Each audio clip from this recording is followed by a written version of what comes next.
a werewolf shifter romance written by Lily Robert. Prologue. They say weddings are meant to be the best day of a girl's life, and perhaps for most of them it's true. What with the flowers, the beautiful dress, the champagne, and not to mention the promise of eternal love, weddings really do aim to please, Billie supposes. Except, of course, when the wedding is your sister's and she's marrying the love of your life. In that particular case, Billie's case, well, weddings suck. Eternal love is a joke. For Billie, this wedding isn't cause for celebration, but for deception. Because for the entirety of the event, she will need to hide her feelings, make sure nobody finds out her shameful secret. This wedding isn't about love, but heartbreak for Billie. It isn't the beginning of a beautiful story, but the end of one. She'd known Clay first. She'd loved him first. But he had chosen her little sister, and that was that, leaving Billie with nothing but the crumbs of her unrequited love. At least that's what Billie had resigned herself to believe, that nothing hurt more than unrequited love. But fate has a way of proving us wrong. Because even now, deep in the forest beyond the wedding venue, something waits for her. Something wild, something untamed. Its eyes, cold as winter ice, will soon lock onto her. And Billie will realize that unrequited love was nothing compared to the exquisite, all-consuming danger of being wanted too much, of being claimed by a love so primal and relentless that it threatens to swallow her whole. Chapter 1. Billie. If I could have everyone's attention? Clay asks, raising his flute. I'd like to make a toast. Conversation's quiet as all eyes turn to the handsome groom-to-be. I want to thank you all for making the journey to Cedar Ridge for our wedding weekend. Clay begins, grabbing Olivia's hand. They look perfect together, she with her cascading blonde hair, he with his chiseled jawline, like something from a Barbie commercial. Billie's mother dabs at her eyes. No one but our darling Clay ever deserved our Livy, she whispers, loud enough for half the room to hear. To think she hasn't even heard most of Clay's speech yet. It's about to hit every emotional note, sweet anecdotes, promises of devotion, just the right amount of humor. Billie would know. She wrote it. You know I'm crap at those things, Clay had pleaded 3 days prior. Come on, Bills, please. She has never been able to say no to Clay, is the thing. She hadn't said no when, fresh from moving next door at 8, he'd ask her to go biking with him even though she hated it. She hadn't said no when, at 16, he'd call up at midnight to discuss his breakups. Nor had she said no when, at 17, he'd begged her to write his essays for him, claiming he was too busy with football. She hadn't, because she loved him. Since day one, she'd decided, with the absolute certainty of a 12-year-old heart, that she would never love anyone like she loved Clay Anderson. And so she hadn't said no when Clay had asked if she'd be okay with him dating her young sister by 15 months, the golden child who'd spent her life effortlessly collecting everything Billie ever wanted, including the love of her life. From across the room, Clay meets her eyes and he winks. It steals Billie's breath away. To my beautiful bride-to-be, he concludes, thank you for making all my dreams come true. I promise to spend the rest of my life making you happy. The room erupts in applause. It makes Billie feel trapped, tense. And I promise you won't ever see me cry, she thinks, squeezing her fist. After years of hoping Clay would finally see her, really see her, it's over. He's marrying her sister in a week. Excuse me, she murmurs, setting down her empty glass. I need some air. No one notices as she slips out. Outside, the setting sun melts into the ocean, painting the sky in watercolor hues of orange and pink. At the edge of the property, the trimmed grass gives way to towering pines. Billie hesitates only briefly before stepping into the forest's quiet darkness, her thoughts venturing in circles. God, why is she like this? Still obsessing over her childhood crush, about to be married to her sister of all people. She's pathetic. Anyone else would have moved on by now, but Billie? Nope. The light dims rapidly now, shadows stretching across the unfamiliar landscape. Time to head back, Billie thinks, realizing she's wandered farther than intended. The woods behind her stand dark and still. And after 10 minutes of walking aimlessly, Billie's heart begins to pound. The path she thought she was following has vanished, and the air grows damp and cold against the bare skin of her arms. "Hello? Anyone there?" she calls out. The only response is her own echo. "You're fine, just fine," she mutters, choosing a random direction. "Just keep walking. You'll hit the estate eventually." She trudges forward, cursing herself for not paying attention earlier in her emotional haze. But the forest feels different now. The towering pines loom higher. The undergrowth thickens. Only faint slivers of moonlight pierce the canopy, casting strange, shifting patterns across the forest floor. A twig snaps. Billie freezes. She strains to listen over the pounding of her own heart. And then she hears it. Footsteps. Slow, measured, following. "Is someone there?" Her voice wavers, swallowed by the damp air. Silence. She picks up the pace, but the sensation of being watched only grows stronger. The air itself feels charged, the forest alive around her. The hairs on her arms rise. Another sound, a soft crunch of leaves, closer. She whirls around, heart slamming against her ribs. There. A shadow flickers at the corner of her vision, shifting between the trees, too large for a rabbit, too big for a fox. Then, a deep growl rumbles through the clearing. Billie stumbles back, fear tightening around her throat. Something moves in the bushes to her right. She's about to run. A rabbit bursts from the underbrush, darting across her path. A choked laugh escapes her. "Thank God," she whispers, pressing a shaky hand to her chest. She exhales, turning. And right in front of her, silent as a ghost, eyes burning into hers, stands an impossibly large white wolf. Chapter 2, Billie. A scream rips from Billie's throat, raw and terrified, and before she can stop herself, she is curling into a protective ball, arms thrown over her face. What are you supposed to do when facing a wolf? Stand still? Run? Her heart slams against her ribs so hard it hurts. Isn't that exactly what you're not supposed to do? Show fear? Any second now, those jaws will close around her throat, or...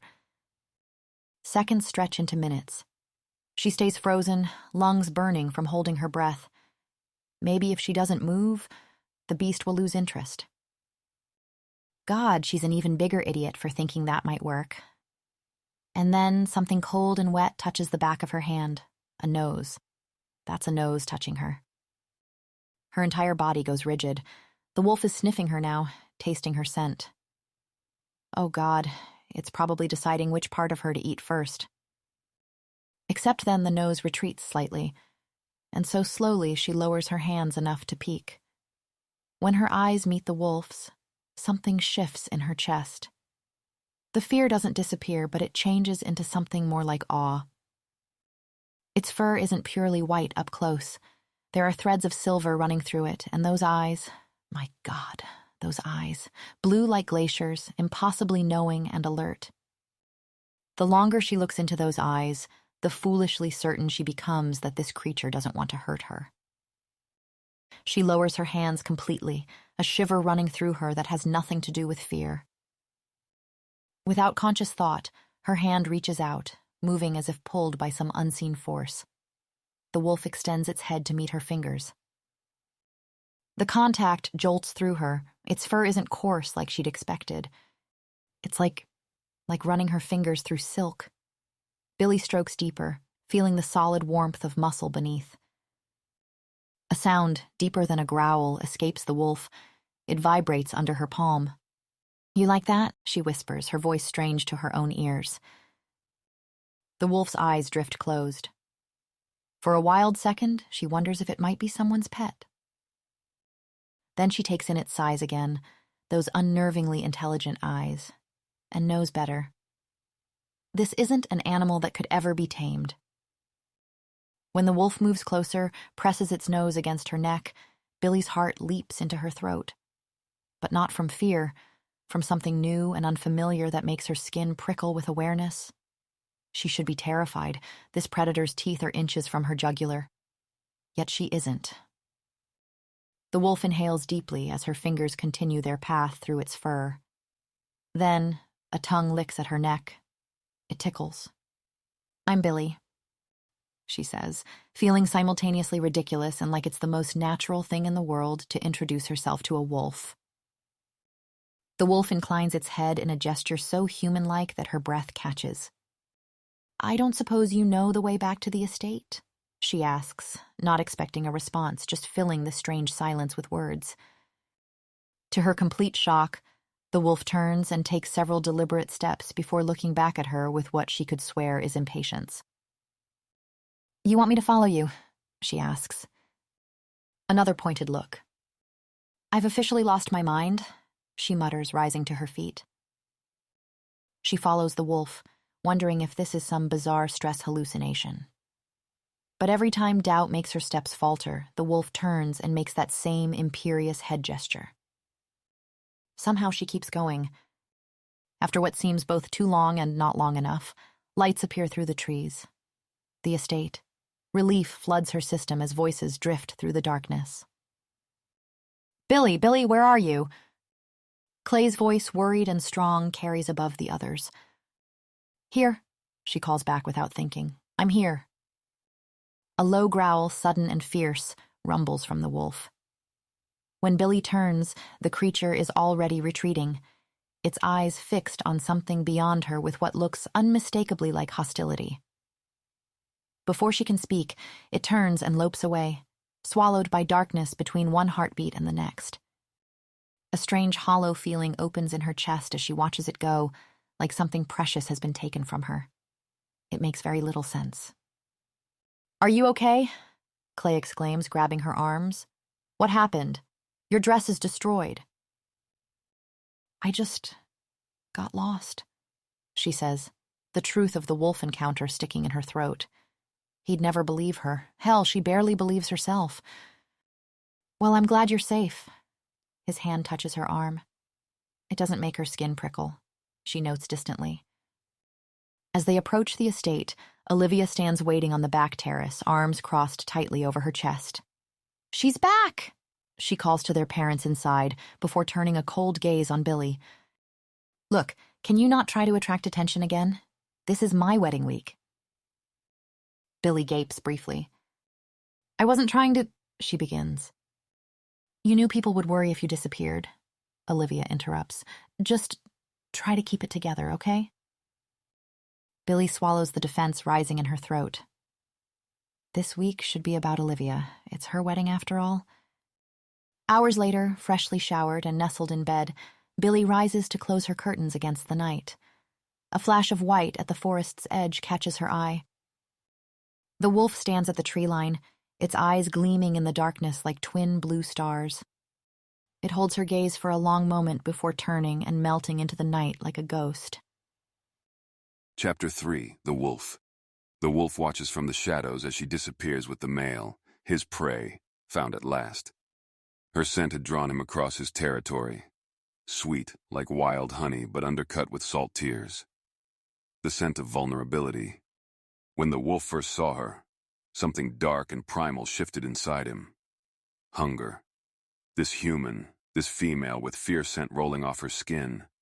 She belonged to him. Will belonged to him completely. He'd approached carefully. Humans startle easily, and he didn't want her to run. Didn't know if he could have refrained himself if she'd run. When she curled into herself, making herself small, a surge of power had flooded through him. She knew what he was, what he could do to her. He'd lowered himself, not submission, but calculation, a predator's patience, playing tame. He'd seen how her eyes softened then, how easily fooled she was by the gentleness he feigned. The licking, the nuzzling, all to gain trust, learn weakness, and mark his territory. The wolf paces at the tree line now, muscles coiled with tension. He'd let her go with the other male. The one whose scent offends him, intrudes on what should be his alone. Wrong. The male scent clings to her, touching what isn't his to touch. A growl builds in the wolf's chest, teeth baring at the memory. The need to follow, to track, to possess pounds through his blood. The human believes she escaped, believes she was rescued. She doesn't understand. She was never lost to him. The forest is his domain. He allowed her to leave. For now. But he shall have her. Chapter 4, Billie. The forest envelops Billie like a living thing, moonlight filtering through branches in silver patterns across her skin. But she feels no fear, only a strange sense of rightness because the white wolf is there, padding silently beside her. Then, they're in a small clearing, moonlight pooling like liquid silver. And suddenly, Billie is on her back, the creature's muzzle against her neck. Its tongue traces the hollow of her throat, and it sends a shiver down her spine. Her fingers find their way into the silken fur, and the wolf leans into her touch, a sound like pleasure rumbling from deep in its chest. Its presence wraps around her. Billie. A deep voice, rich and compelling, rolls through the clearing. Billie, the voice calls again, closer now. The fur beneath her fingers is gone. Now Billie's palms meet warm, smooth skin stretched over hard muscle. Strong arms are encircling her waist, pulling her against a broad chest. Heart pounding, she opens her eyes to find herself staring into icy blue ones, human eyes with something wild flickering in their depths. Large hands grip her hair. Billie gasps. And bolts upright in bed, sheets tangled around her legs, skin damp with sweat. Her heart hammers against her ribs as she presses trembling fingers to her lips. The dream had felt so real she can almost still feel the warmth of the man's skin against her palms. She falls back against the pillows, willing her pulse to slow. But every time she closes her eyes, she sees those blue ones staring back at her. Challenging, hungry, knowing. Billie tosses restlessly for a good hour, her skin burning as if with fever until the need to escape, to feel open air, becomes overwhelming. The world outside her window is still wrapped in pre-dawn shadows when Billie slips from bed. She pulls a light jacket over her nightgown more from habit than necessity. Her skin feels like it's on fire. Outside, the air is cool and heavy with dew, yet she isn't cold. If anything, the chill brings blessed relief. Her feet carry her across the grounds, not toward the woods, but instead to the sound of crashing waves. At the edge of the property, where well-tended gardens give way to wild scrub, Billie discovers stone steps cut into the cliff face. They spiral downward, leading to what appears to be a sheltered cove. The faint purple light of approaching dawn illuminates the private beach below. Movement catches her eye, a flash of white against the dark sand. The wolf stands at the water's edge, waves lapping at its paws as it gazes out to sea. It hasn't noticed her. Something about its stillness speaks of deep contemplation. Then, between one heartbeat and the next, something impossible happens. The wolf's form blurs, ripples, rearranges itself, and where the animal stood now stands a man, tall, powerfully built, and utterly naked in the dim light. Billie blinks rapidly, certain her tired mind is playing tricks. Wolves don't become men. They don't. Yet there he is, water swirling around his ankles, the first hint of dawn outlining the planes of his back and shoulders, and... "Billie," Olivia calls from behind. The man below turns sharply, and for one breathtaking second, his face is revealed in the soft dawn light. He is beautiful in a feral, untamed way that makes Billie's heart stutter painfully in her chest. High cheekbones and hollow cheeks, dark hair across his forehead, nearly obscuring those piercing blue eyes, the same eyes that had haunted her dreams. A hand lands on her shoulder, making her jump. "What are you doing out here?" Olivia asks, pulling her robe tighter. Billie turns back to the beach, but the man has vanished. The cove lies empty save for the relentless wash of waves against the sand. I couldn't sleep," she manages. Olivia peers around her at the hidden beach. Oh my God, is that a private beach? Come on. She grabs Billie's hand, tugging her toward the steps. As they descend, Olivia chatters about childhood seaside vacations. Remember how Dad would slather us with sunscreen every hour? Well, you never needed it. You were the only one who never burned. The first rays of sun break over the horizon as they reach the sand, painting the sky in impossible shades of pink and gold. The hidden cove catches the light in a way that makes it seem enchanted. This is it, Olivia breathes. This is where I need to have the ceremony. Billie barely hears her. She's drawn to the spot where the man, or wolf, had stood. The wet sand reveals nothing. Whatever footprints might have existed have been erased by the tide. Unless they were never there at all. A strange shiver runs through her. Behind her, the rising sun turns the sea to fire, and Billie could swear she hears, beneath the crash of waves, the faintest echo of a howl. Chapter 5, Billie. I still can't believe how perfect it is, Olivia gushes, guiding Maya Gray, her wedding planner, along the winding path back to the main estate. The way the cliffs shelter it from the wind but not the view, it's like something from a magazine, Olivia squeals. Billie trails behind the group, only half listening. Every few steps she glances over her shoulder, unable to shake the sensation of being observed. The morning's impossible vision keeps replaying in her mind. The wolf transforming into a man of such breathtaking beauty it seemed almost painful. The memory of his piercing blue eyes makes her stomach flutter. I don't get why she wants to move the cocktail hour now, Clay whispers, falling back to walk beside Billie. Everything's been set for months. He rolls his eyes dramatically. She's never satisfied, you know. Always has to change something at the last minute. When Billie doesn't immediately respond, Clay nudges her side. You're nothing like her, always so chill about everything. He drapes an arm across her shoulders, pulling her against his side in that familiar way that once made her heart race. Now her heart is already racing because she feels watched. Billie scans the tree line, searching for a flash of white among the shadows. What are you looking for? Clay asks, snapping her out of it. Nothing, Billie says hurriedly. The last thing she needs is Olivia realizing she might be going crazy. She'd take it as a personal offense that Billie dared losing her mind so close to big day. Sorry, I'm just distracted, she says. By impossible blue eyes and a face that couldn't possibly be real, she doesn't add. Had she dreamed it all? Clay laughs, pulling her closer. Can't have my best girl distracted. He plants a kiss on her forehead. Need you at your best for the wedding. They catch up to Maya and Olivia at a clearing overlooking the estate. Olivia is gesturing enthusiastically toward the hidden cove. And the sunrise was absolutely breathtaking, she's saying. I bet the sunset is even more spectacular. We absolutely need to move the cocktail hour there. It would be criminal not to use that space. Maya's expression remains neutral, but Billie notices how her gaze lingers on Clay's arm around her shoulders.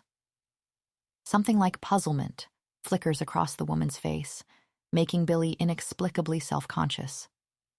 She shifts away from Clay slightly, though she can't articulate why his familiar touch suddenly feels inappropriate. So, Olivia concludes with an expectant smile, can you make this happen? Maya grimaces. I'm afraid it won't be possible, Miss Morgan, she says, shaking her head slowly. The budget? We'll cover any extra expenses, Clay interrupts, making Olivia beam at him. Budget isn't an issue for something this important. Right. Maya bites her lip. But I'm afraid that on such short notice, I can't. Billie can help with whatever you need, Olivia cuts in. She doesn't have much else to do this week anyway.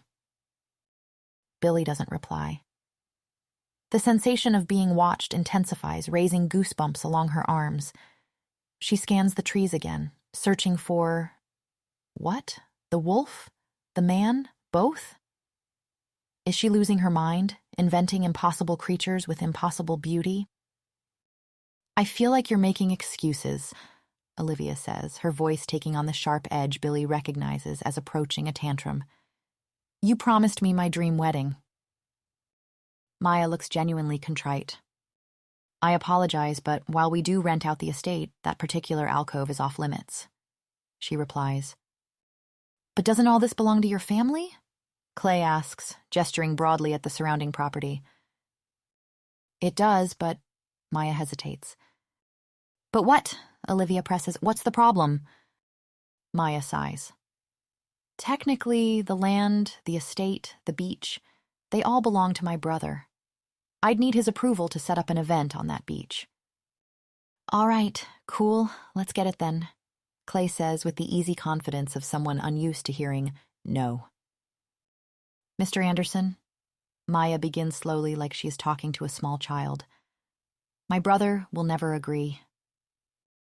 What do you mean? Clay blinks. Surely you can get him to...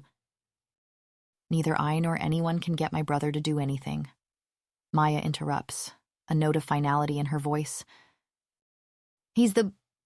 She searches for words. Head of the family. His word is law. Clay and Olivia exchange dubious looks. Well, at least let us ask him ourselves, Clay suggests. Perhaps we can convince him.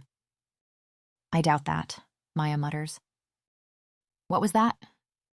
Olivia asks sharply. Maya forces a smile. You can try, she concedes. Great, let's go now, Olivia says, already turning toward the main house. He won't be free until this afternoon, Maya says quickly, and unfortunately, we have that meeting with the caterers. Olivia groans. Billie startles at a sound behind her, a twig snapping. She turns, scanning the tree line, certain something's there. Billie could go, Clay says suddenly, clasping her shoulders and making her jump. Go where? She asks, confused and disoriented. Olivia rolls her eyes dramatically. Haven't you been listening? You're so distracted sometimes. Are you all right? Maya asks, studying Billie's face. You look a bit pale. I'm fine, Billie says automatically. Where am I supposed to go? She barely registers the answer, her attention caught by movement at the forest edge, a shape that looks suspiciously like a wolf. So Billie can meet with him at 3? Clay is asking Maya. The question hangs unanswered in the air. When Billie glances at Maya, she finds the woman's attention fixed on the same spot in the woods, her expression suddenly alert and wary.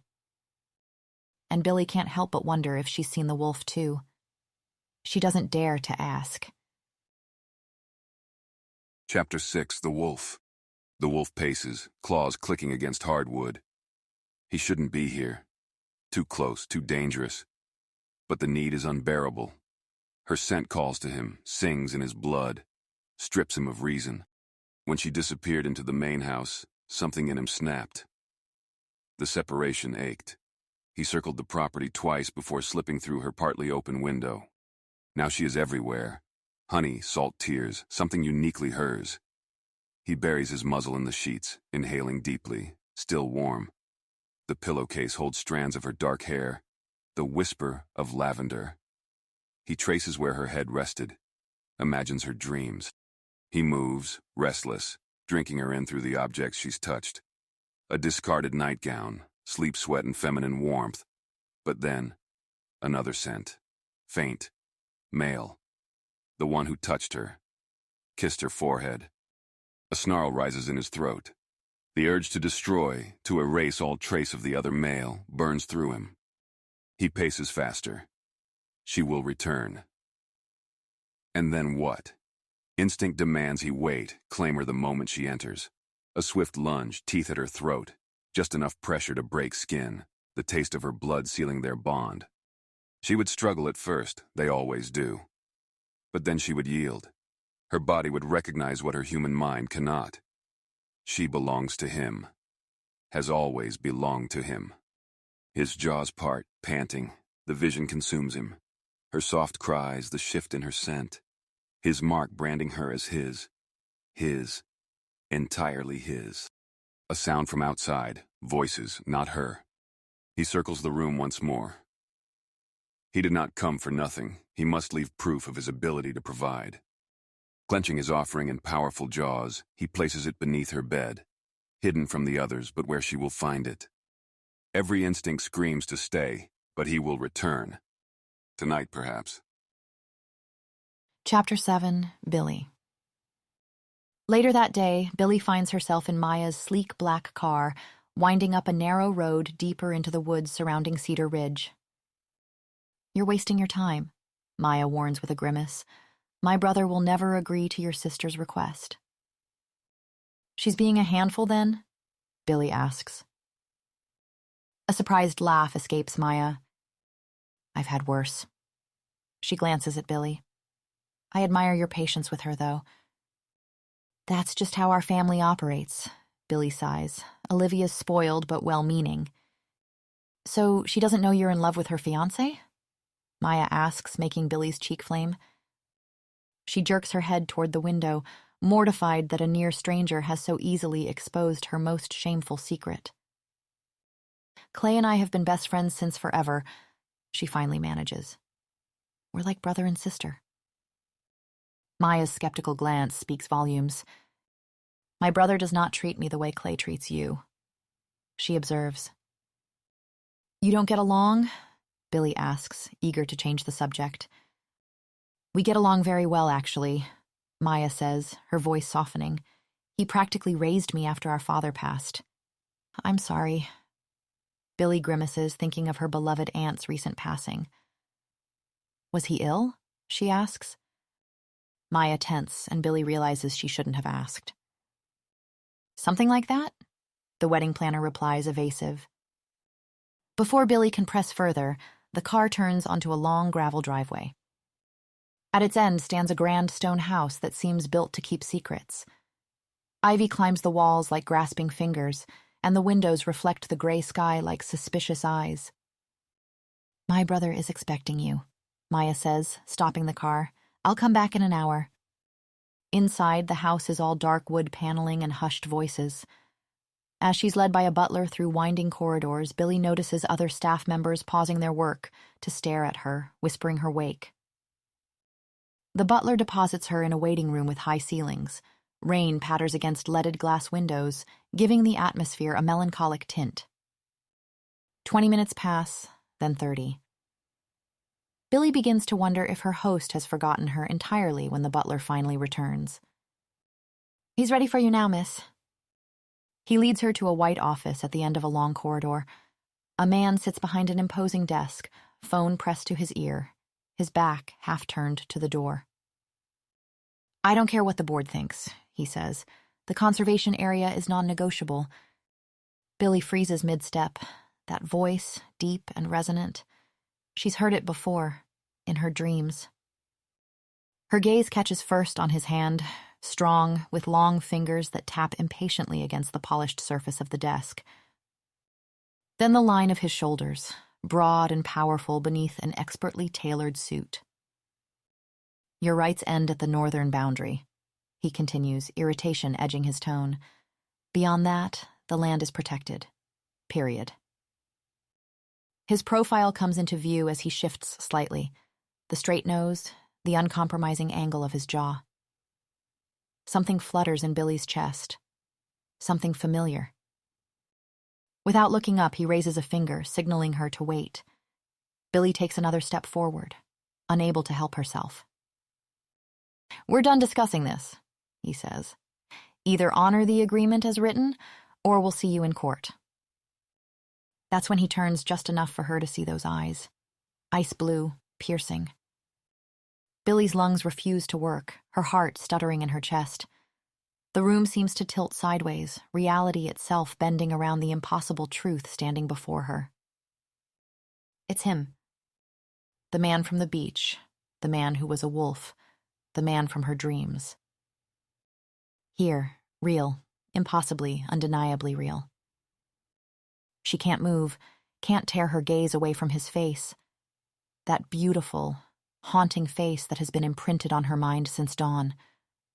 The strong cheekbones, the full lips, now pressed into a serious line, the dark hair with its premature silver at the temples. "My final answer is no," the man says, words clipped. "Goodbye." He ends his call, places the phone down with deliberate care, and finally he turns to face her fully. "Have a seat," he says, gesturing impatiently toward a chair opposite his desk. Billie waits for the spark of recognition, for some confirmation that she isn't losing her mind. But nothing, she realizes. No flicker of awareness, no sign that he's ever seen her before in his life. If this is indeed the man from the beach, he clearly doesn't remember her. "Matthew Gray," the man introduces himself, extending his hand. Billie just keeps staring. Maybe she's mistaken. But the resemblance is striking, and the color of his eyes— "Is there something on my face?" he asks when her silence stretches. Billie catches herself, mortified. "No, sorry, When his hands wrap around hers, she feels close to tears. His skin is warm, his grip firm, and something about the simple contact makes her feel like she's just found something precious she didn't know she'd lost. What is happening? She wonders internally, her throat tight. Matthew forcefully removes his hand, a slight furrow appearing between his brows. "So, my sister says you have something to discuss with me regarding your upcoming wedding?" he asks. "Oh no, that's not—" Billie blabbers. "I mean, it's not my wedding. My sister Olivia is getting married, not me. I'm single," she explains. Matthew frowns, looking put off. "Right," he says carefully. "So you're here on your sister's behalf?" "Yes," Billie agrees, relieved.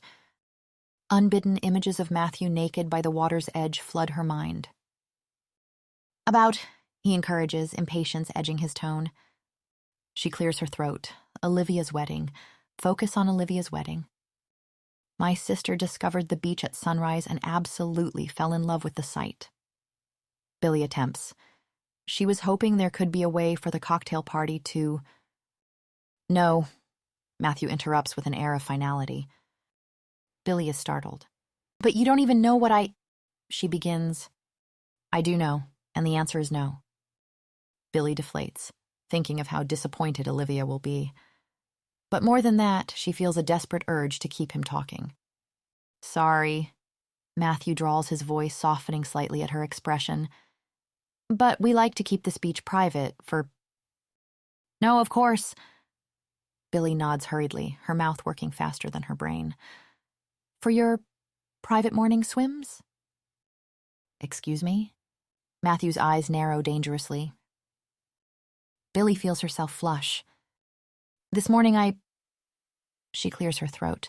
"I kind of saw you there at the beach." Matthew gives her a long, hardened stare.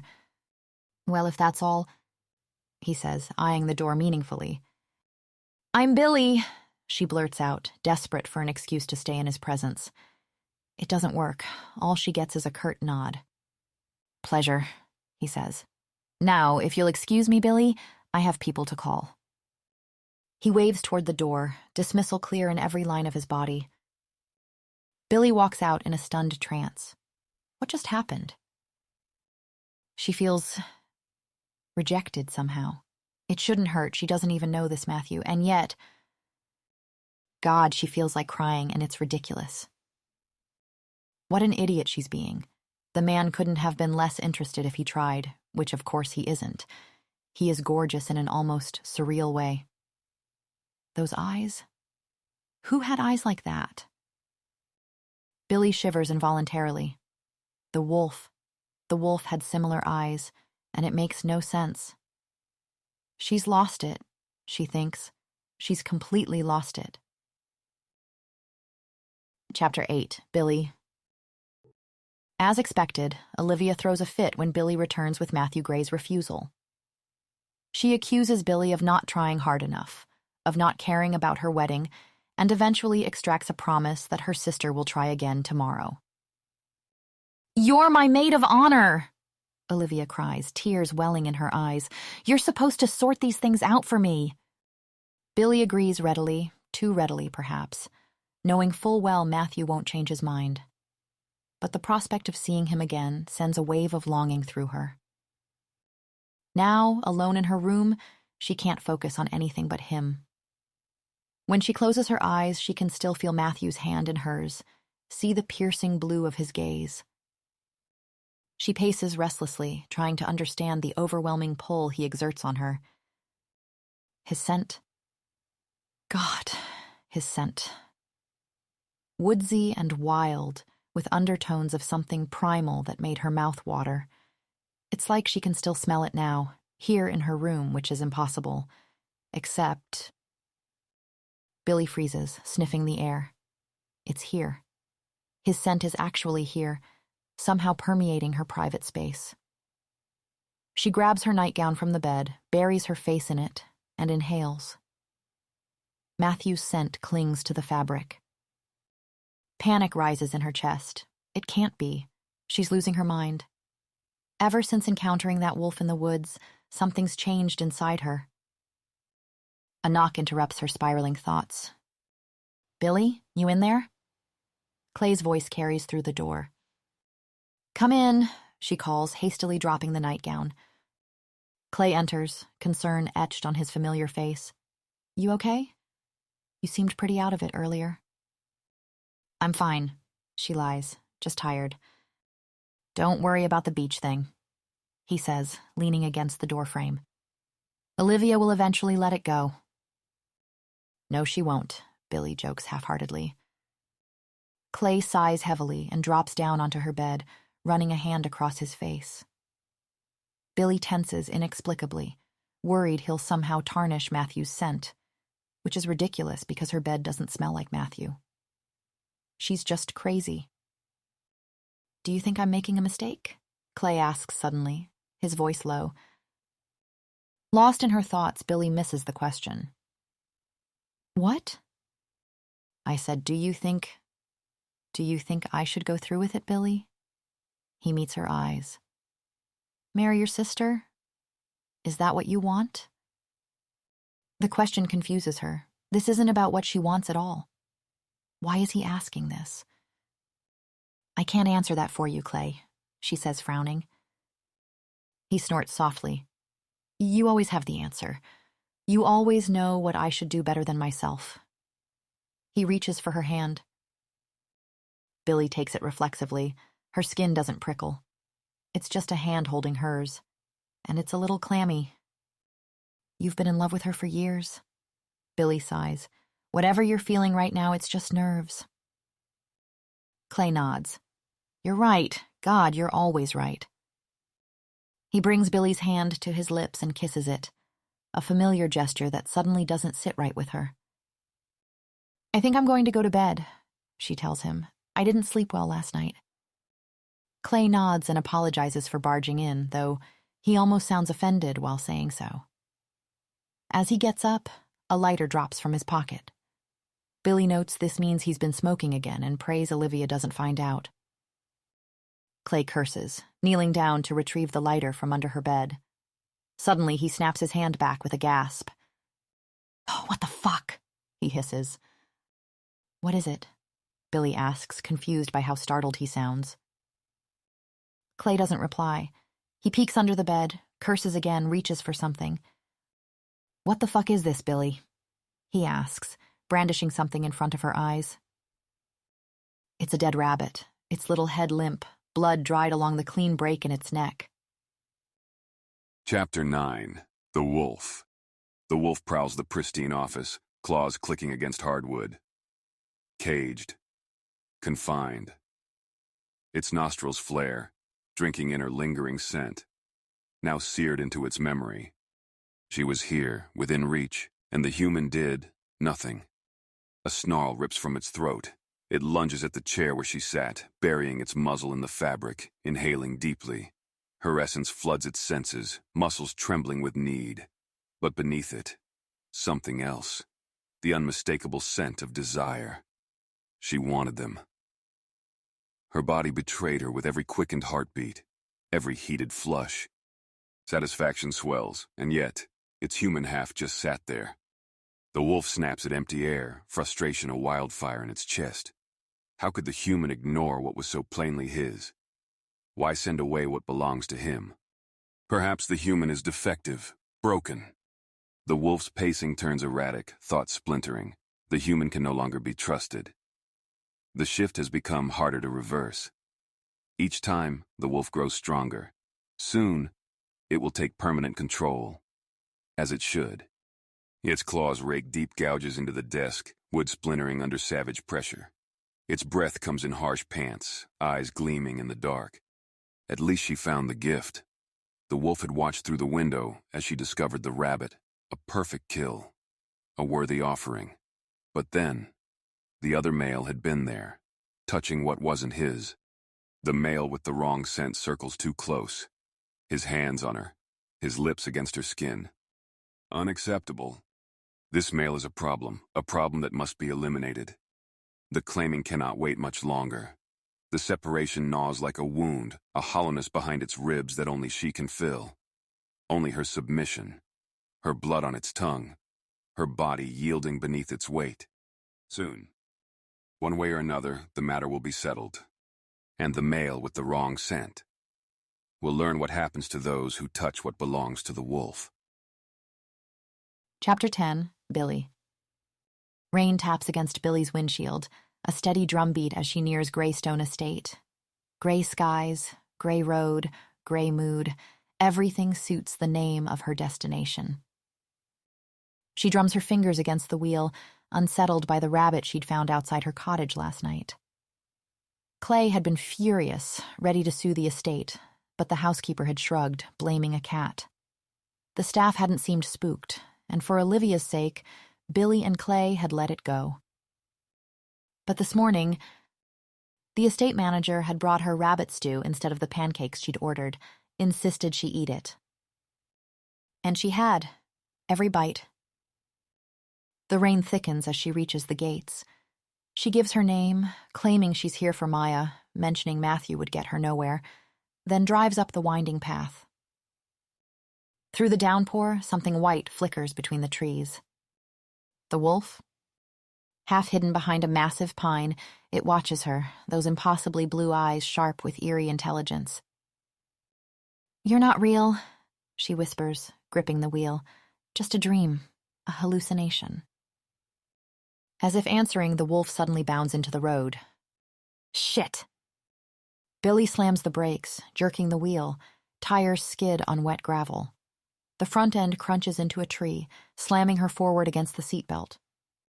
For a moment, she just sits, heart pounding. Then panic grips her. Did she hit it? She fumbles with the seatbelt, throws open the door. "Hello? Wolf, are you hurt?" she calls, feeling ridiculous, as if an animal could answer. Rain soaks through her blouse in seconds.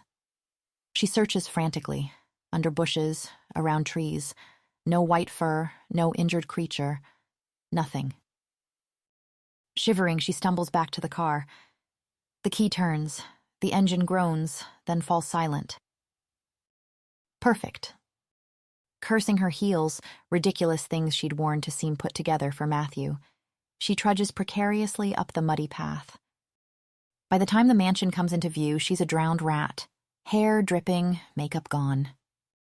A black Range Rover idles in the driveway, wipers slashing through the rain. As she approaches, the mansion door opens, and Matthew Gray steps out, a staff member hurrying to hold an umbrella over him.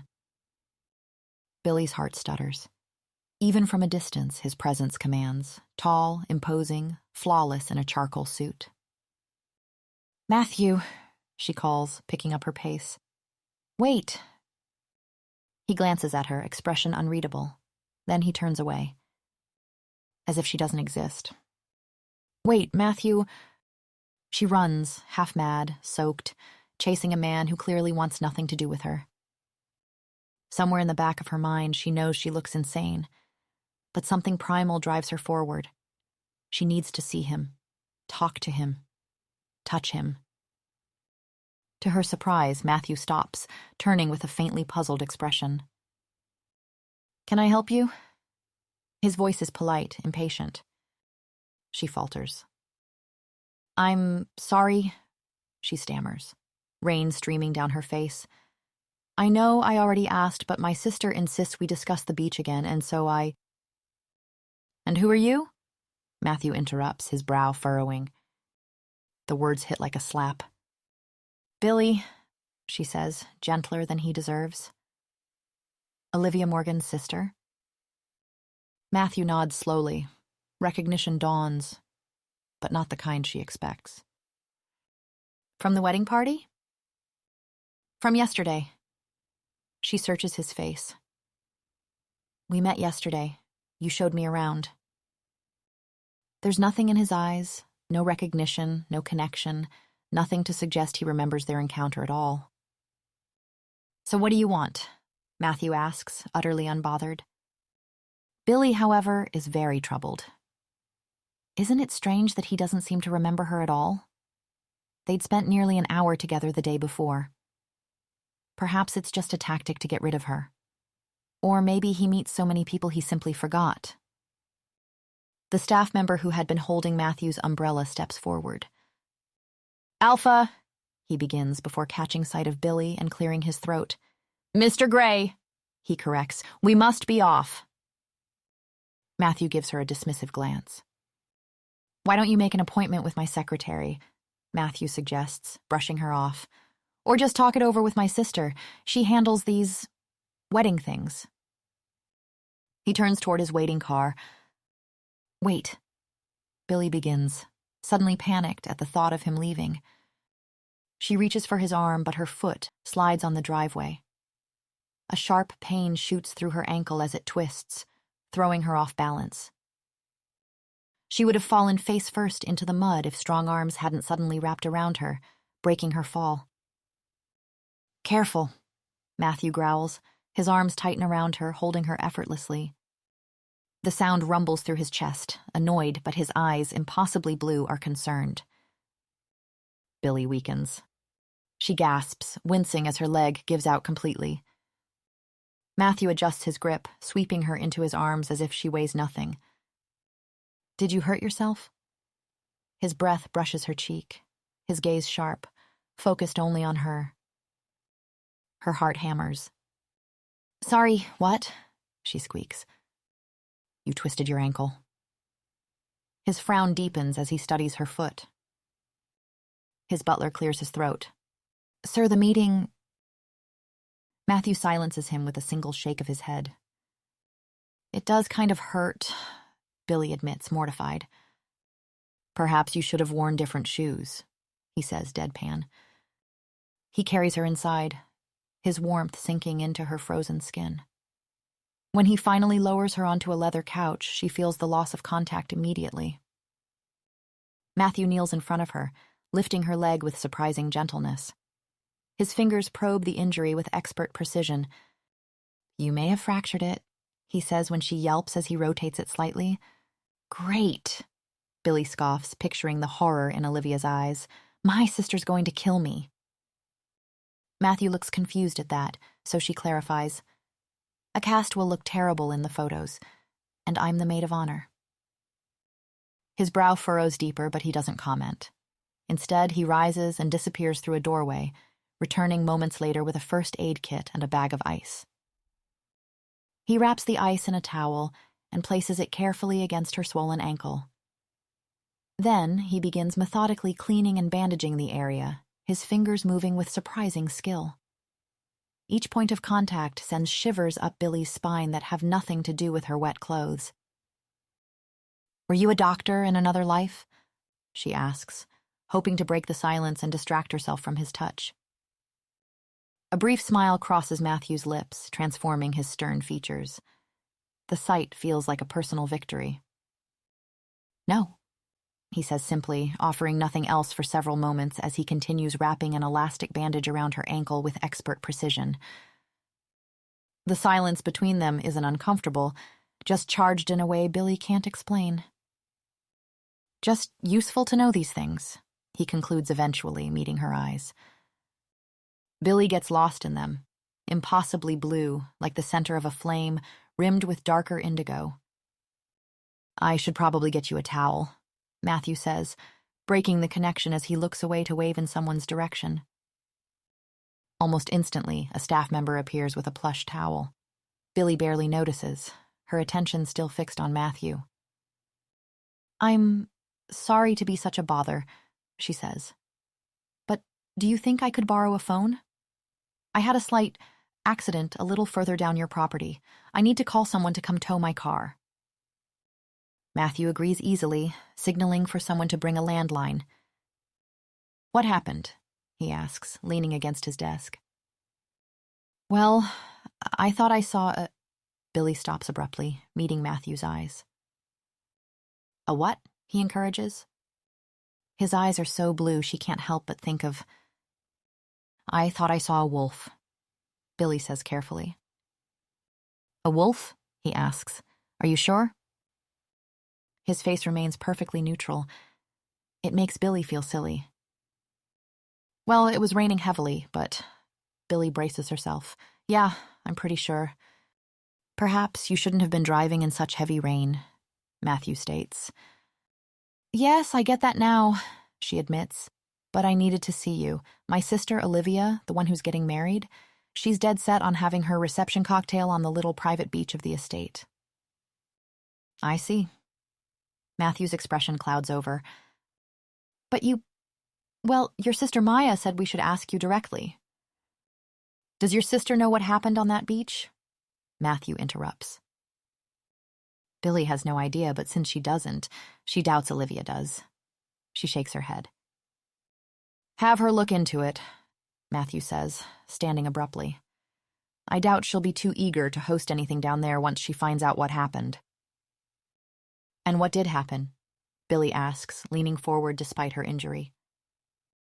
Matthew hands her the phone, meeting her eyes one final time. "Someone died," he says gravely. And then, without another word, he turns and walks out of the room. Chapter 11. Billie. Billie isn't sure how she ended up on Matthew's leather couch. Hadn't she gone home? Hadn't she endured Olivia's lecture about responsibility? The leather is cool against her bare skin, and Matthew's lips steal her breath, her thoughts, everything that she is. His kiss is hunger made flesh, desperate, devouring. A strong hand fists in her hair, his other drags down her side, fingers digging in. He holds her exactly where he wants her, as if he fears she might escape. "Do you have any idea," he rasps, his voice rough with need, "how long I've waited for you?"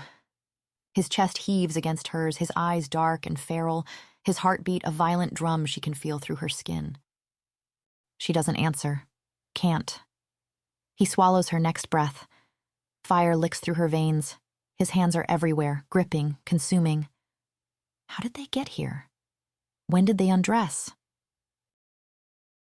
The questions scatter like ashes as he trails hot, open-mouthed bruises down her throat, teeth scraping over her sensitive skin.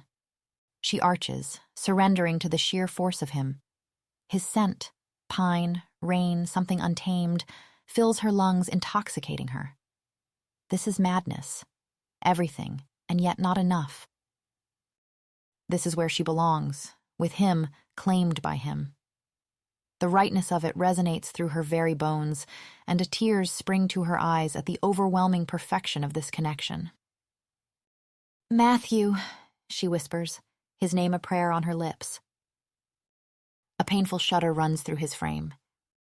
He pulls back, eyes searching hers, his breathing ragged and erratic. Small tremors race beneath his skin. "It's not enough," he groans, his voice cracking. His fingers dig harder into her flesh. "I need more," he growls, desperation edging his words. "I need all of you." Sweat beads on his forehead. "Tell me," he demands, pupils blown wide with desire. "Tell me who you belong to." "You," she gasps, a broken gasp. A sound, half groan, half snarl, tears from his throat. Relief flashes across his face, quickly replaced by something wilder. His teeth graze her shoulder. Pleasure spikes. A gasp tears from her lips. Then pain, sharp, deep, wrong. The pleasure curdles, twisting into something raw and searing. "Matthew?" she chokes. The wolf looms over her, eyes molten gold, muzzle stained crimson. It hasn't let go, its fang plunged deeply inside her neck. Billie tries to scream, but only a strangled whimper escapes. The wolf releases her neck, pulling back just enough for her to see its face. A low growl rumbles from its chest, hungry and unsatisfied. It lunges, jaws open wide, aiming for her throat. Billie's scream finally breaks free as she bolts upright in bed, heart thundering, sheets tangled around her legs. Chapter 12, Billie. Isla Howard was 23 when she was found dead on Greystone Estate's private beach 10 years ago. As it turns out, the information isn't hard to find if you know where to look. Billie stares at the blurry newspaper photo, her fingers trembling. The girl had been beautiful, until something ripped that life away with terrifying efficiency. The article uses clinical language, but between the lines, the horror is clear. Deep laceration to the throat consistent with an animal bite. Body, severely dismembered, remains discovered at dawn, investigation ongoing. Local legend had twisted the tragedy into something darker. The librarian's hushed voice echoes in Billie's mind. They say her bones were broken in directions bones can't naturally bend, like something was playing with her before it finished her off. Billie paces the breakfast area, morning light stretching long shadows across the polished floor. Her ankle doesn't hurt at all, despite yesterday's apparent sprain. Another impossibility in a growing list. "You shouldn't be walking." Clay stands in the doorway, irritation still etched into his face from picking her up at Greystone yesterday. "It's fine," Billie says distractedly. "All healed. Clay, have you heard about what happened on that private beach?" He shakes his head, stepping closer. "Someone was found dead there," she presses, her voice rising. Clay looks unconcerned, and it makes her want to shake him. "Killed by a wild animal," she continues, shivering. "But that's not all." The words spill out before she can stop them. "She was dismembered, bones broken in every direction." "Jesus!" Clay interrupts, grimacing. "Do you have to go into details before I've had my breakfast?" Billie swallows. "Sorry. But Clay, if this is true..." He sighs and grips her shoulders. "Billie, freak accidents happen, and that's all they are. Accidents." She shakes her head. "No, this wasn't an accident. She knows it." Matthew hadn't thought it was either, not with the way he'd said someone died. "Look, you have nothing to worry about, okay?" Clay's voice turns gentle. "Whatever animal did that is long gone. You're safe." She nods, but she doesn't feel safe. Something is wrong. The dreams. The way Matthew had felt so right in her arms until he wasn't. The way she feels constantly watched, hunted. "Hey, it's okay," Clay soothes, pulling her into a hug. "I'm here." Billie almost laughs. What could Clay do against the wolf? He'd be as powerless as Isla had been. "What's wrong?" he asks, cradling her face. "You used to tell me everything. Now you barely talk to me." Clay presses a kiss to the corner of her lips. Billie jerks back, shocked. "What are you doing?" Footsteps echo in the hallway. Olivia stands in the doorway, eyes sharp. Billie realizes she's still in Clay's arms and tries to move, but he tightens his hold. "My best girl is feeling under the weather," Clay says, hugging Billie in a way that should look brotherly but doesn't. Olivia's gaze lingers on his hands at Billie's waist, but she doesn't comment. "So today you get us the beach?" she asks instead, catching Billie off guard. Before she can respond, a piercing scream erupts from outside. They run toward the sound, feet pounding against the marble floor. Their mother stands in the driveway, frozen in shock. At her feet lies a massive dead moose. And around its body, at least a dozen dead rabbits forming a grotesque circle, an offering to something dark, or a gift. Olivia and Clay rush to their mother, but Billie remains frozen. She knows with absolute certainty this is meant for her. Something unexpected unfurls in her chest.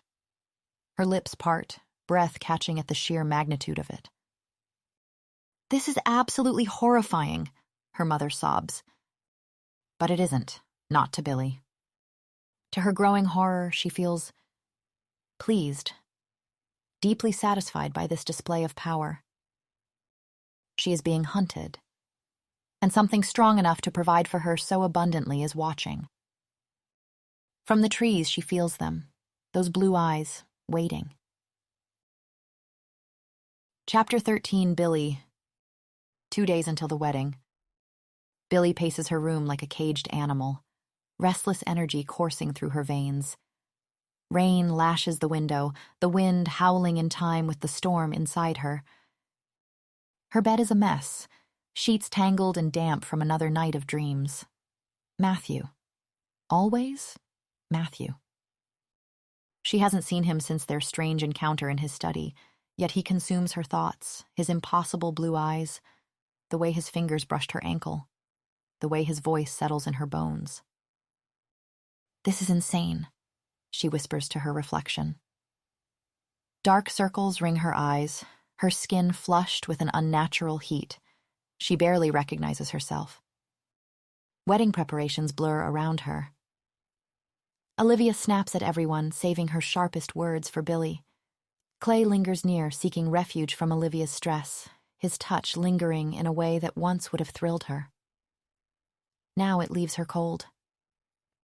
Because her heart, her mind, her soul belong to someone else. Matthew. The name pulses through her like a second heartbeat. She replays their encounters obsessively, searching for something she can't name. The only distraction is the flicker of white between the trees, the wolf watching from the forest's edge. She's tried following it, but it always vanishes. A part of her wants to go into the woods at night to find it. The memory of Isla Howard's fate stops her. Or does it? Is it fear that holds her back, or something else? A knock makes her jump. "Billie?" Olivia calls. "The florist needs to speak with you about the bouquets." "Coming," she replies automatically, though every part of her resists the triviality of it all. The next hours pass in a haze, approving centerpieces, confirming table settings, enduring Olivia's storm of anxiety. The rain pounds harder, trapping them inside with mounting tension. Olivia paces, checking her phone. They have to be wrong. It can't possibly rain on my wedding day. Clay tries to reassure her, but it only fuels her agitation. What do they know? Did you see what happened to the Petersons' tent last spring? Collapsed right on top of the cake? Billie feels the walls closing in, air too thick to breathe. Matthew flashes in her mind, not as she last saw him, but as he appeared in her dreams, looking at her with recognition, with love. "I need some air," she blurts, cutting off Olivia mid-rant. "In this weather?" her mother scoffs. She doesn't answer. She's already heading for the door, grabbing her car keys. "Billie!" Clay calls. "You can't drive in this!" She doesn't stop. Rain soaks her instantly as she yanks open the car door and slides inside, gripping the wheel like a lifeline. She doesn't have to think. Her body knows the way. Greystone Estate. Matthew. Lightning splits the sky as she pulls up, illuminating the looming stone facade like something out of a Gothic nightmare. The vision vanishes as darkness swallows the house again, broken only by the warm glow of the windows. She stumbles from the car, barely registering the rain plastering her clothes to her skin. The front door opens before she reaches it. A butler stands in the warm light. "Is Mr. Gray home?" she asks, voice foreign to her own ears. He takes in her appearance, wild eyes, soaked clothes, with only a faint lift of his brow. "Miss, I'm afraid." "Billie?" Maya steps into view, surprise flickering across her face. "Has Olivia lost it? I promise you, the weather will improve. One bad day, then perfection. Billie barely hears her, scanning the space behind her for someone who isn't there. Maya's expression shifts to concern. Are you okay? Come inside. Hoping for a glimpse of Matthew, Billie allows herself to be led inside. Maya settles her in a warm living room, pressing a cup of tea into her hands. She barely registers the butler murmuring, "My lady," before leaving. Maya shrugs. British. Very formal, those folks, aren't they? Billie nods distractedly. The wind howls outside, rattling the windows. Is your brother home? The question escapes before she can stop it. Maya hesitates. No, he's out.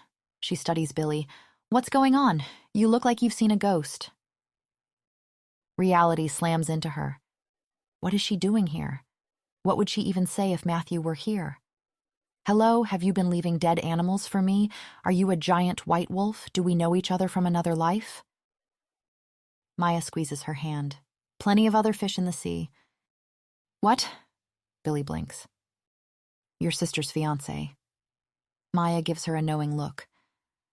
I know it feels impossible now, but you'll get over him. Billie stares at her. Clay. She hasn't thought of Clay in days. The absurdity of it hits all at once, and suddenly she's laughing, wild, hysterical. Maya watches her, eyes wide. I must look insane, Billie gasps. A little, Maya admits. Billie sobers, inhaling deeply. I haven't been myself lately. She hesitates, then confesses.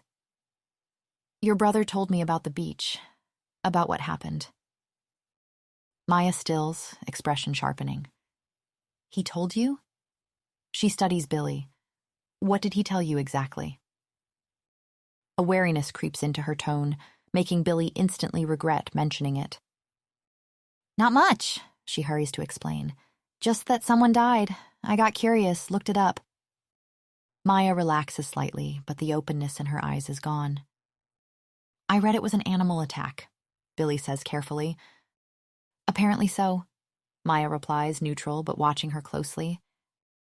The tension in her stance reminds Billie of something, a predator assessing a threat.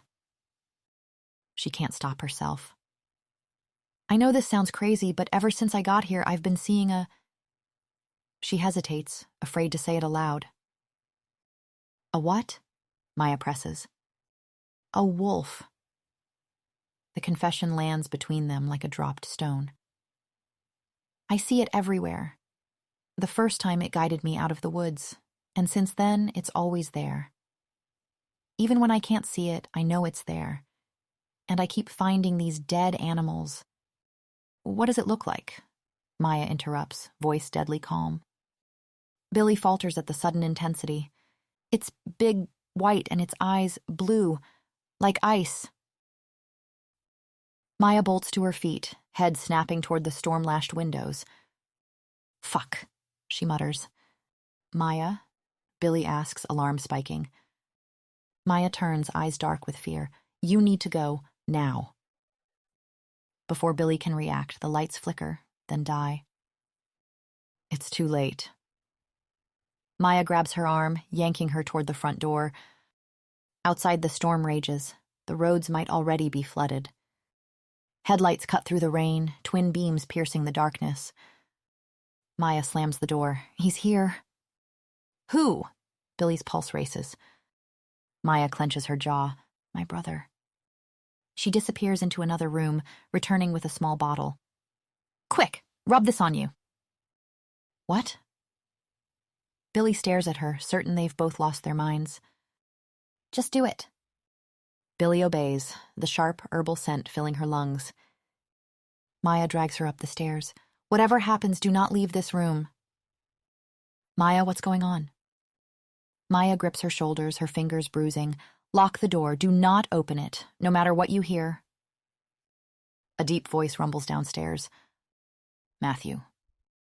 Billie's heart betrays her.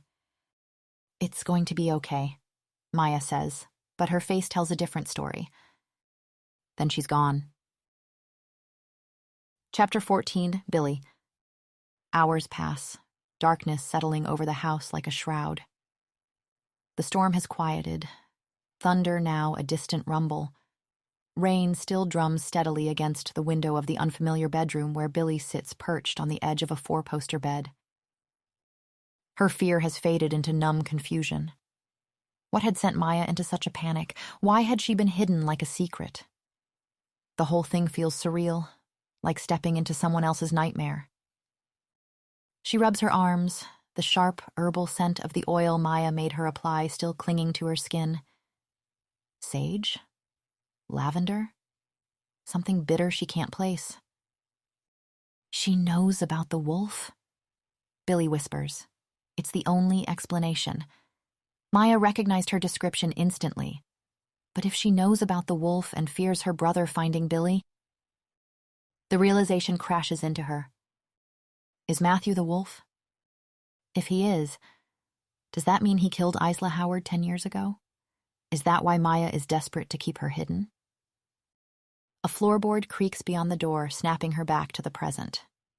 She's alone in a strange house with a potential killer, and the only person who might protect her is his sister. She can't stay. The rain has eased. The roads might be flooded, but she could make it on foot. Better than waiting here like prey. What if Maya is in on it? What if this is all a setup?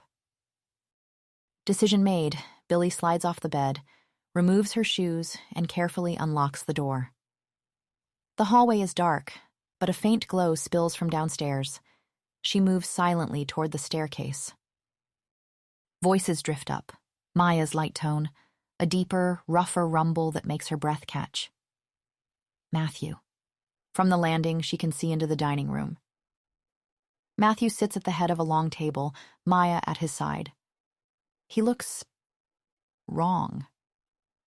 His skin is pale and he slouches, head resting heavily on his knuckles, as if barely holding himself up. Something tightens in Billie's chest.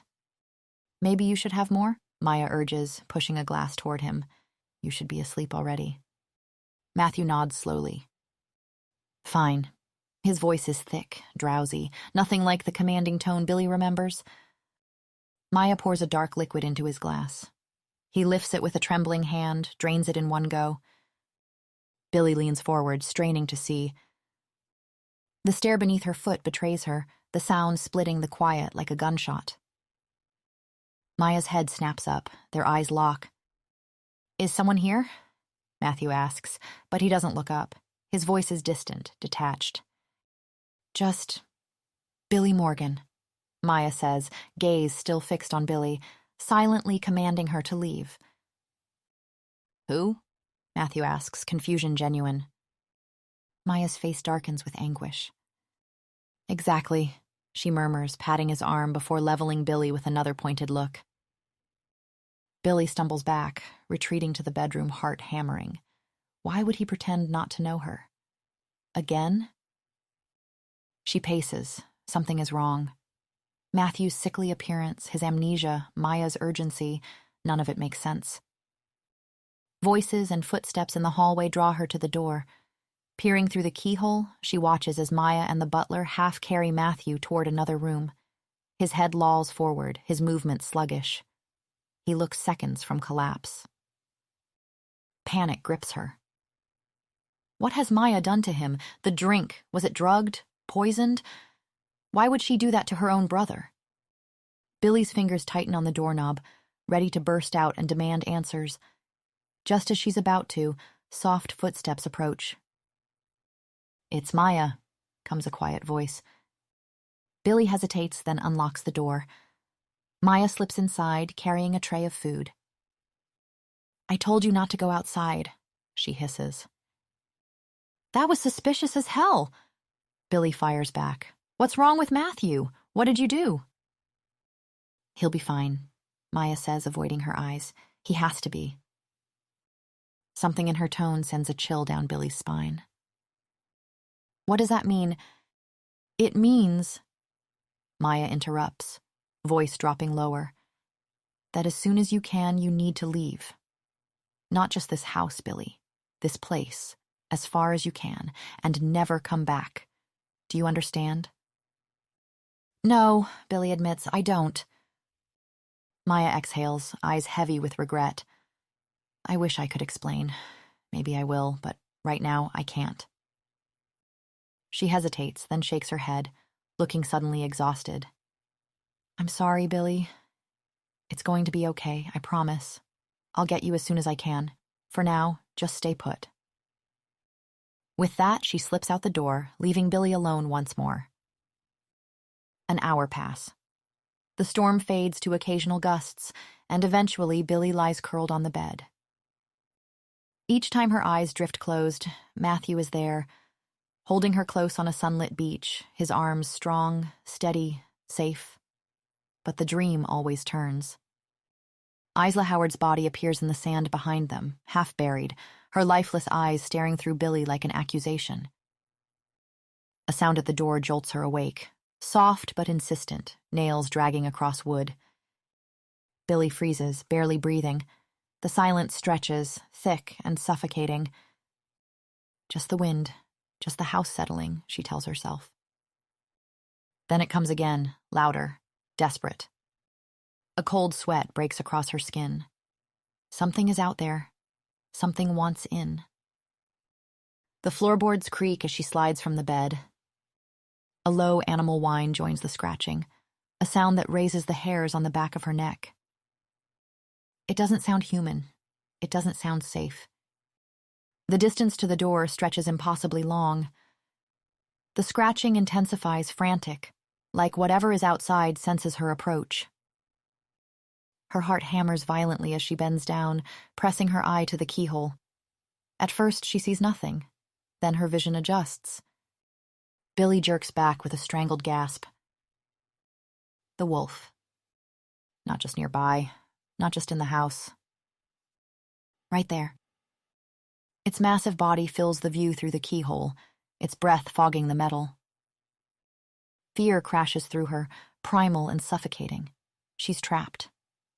A thin wooden door is all that separates her from a predator. Her gaze darts to the windows, too high, no escape. The scratching stops.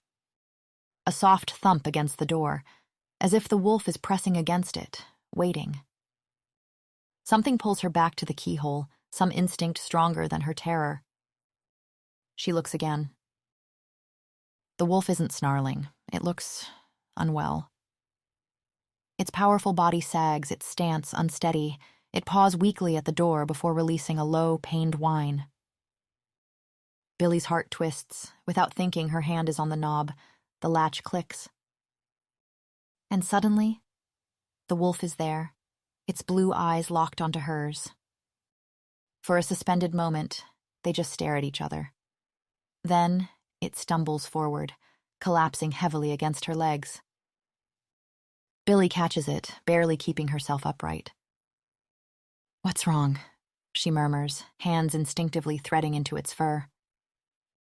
She searches for wounds, for blood, for any sign of injury, but finds nothing. The wolf whines softly, pressing its massive head against her neck.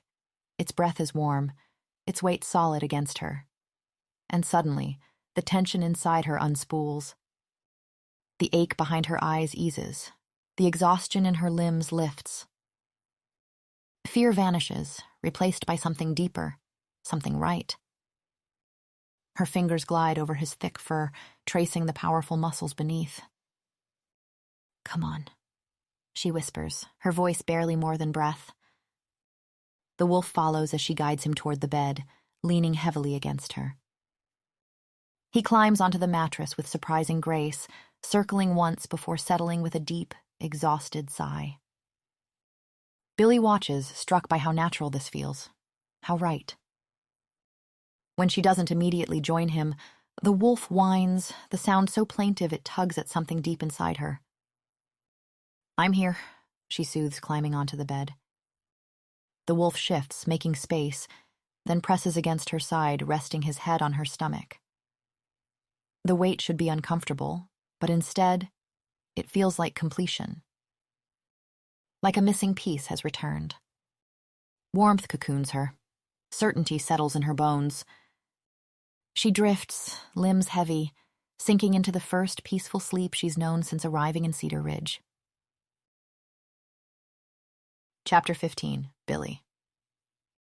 When Billie stirs, awareness returns slowly, and the first thing she notices is warmth. Strong arms encircle her waist, a solid chest rising and falling against her back. She doesn't need to look to know who it is. Her body recognizes him instinctively, as if they've spent 1,000 mornings just like this. Billie turns, heart swelling with certainty and rightness. Matthew sleeps deeply beside her, more peaceful than she's ever seen him. Her fingers hover just above his face, wanting to touch. "Matthew," she whispers. He doesn't stir, his breathing deep and even.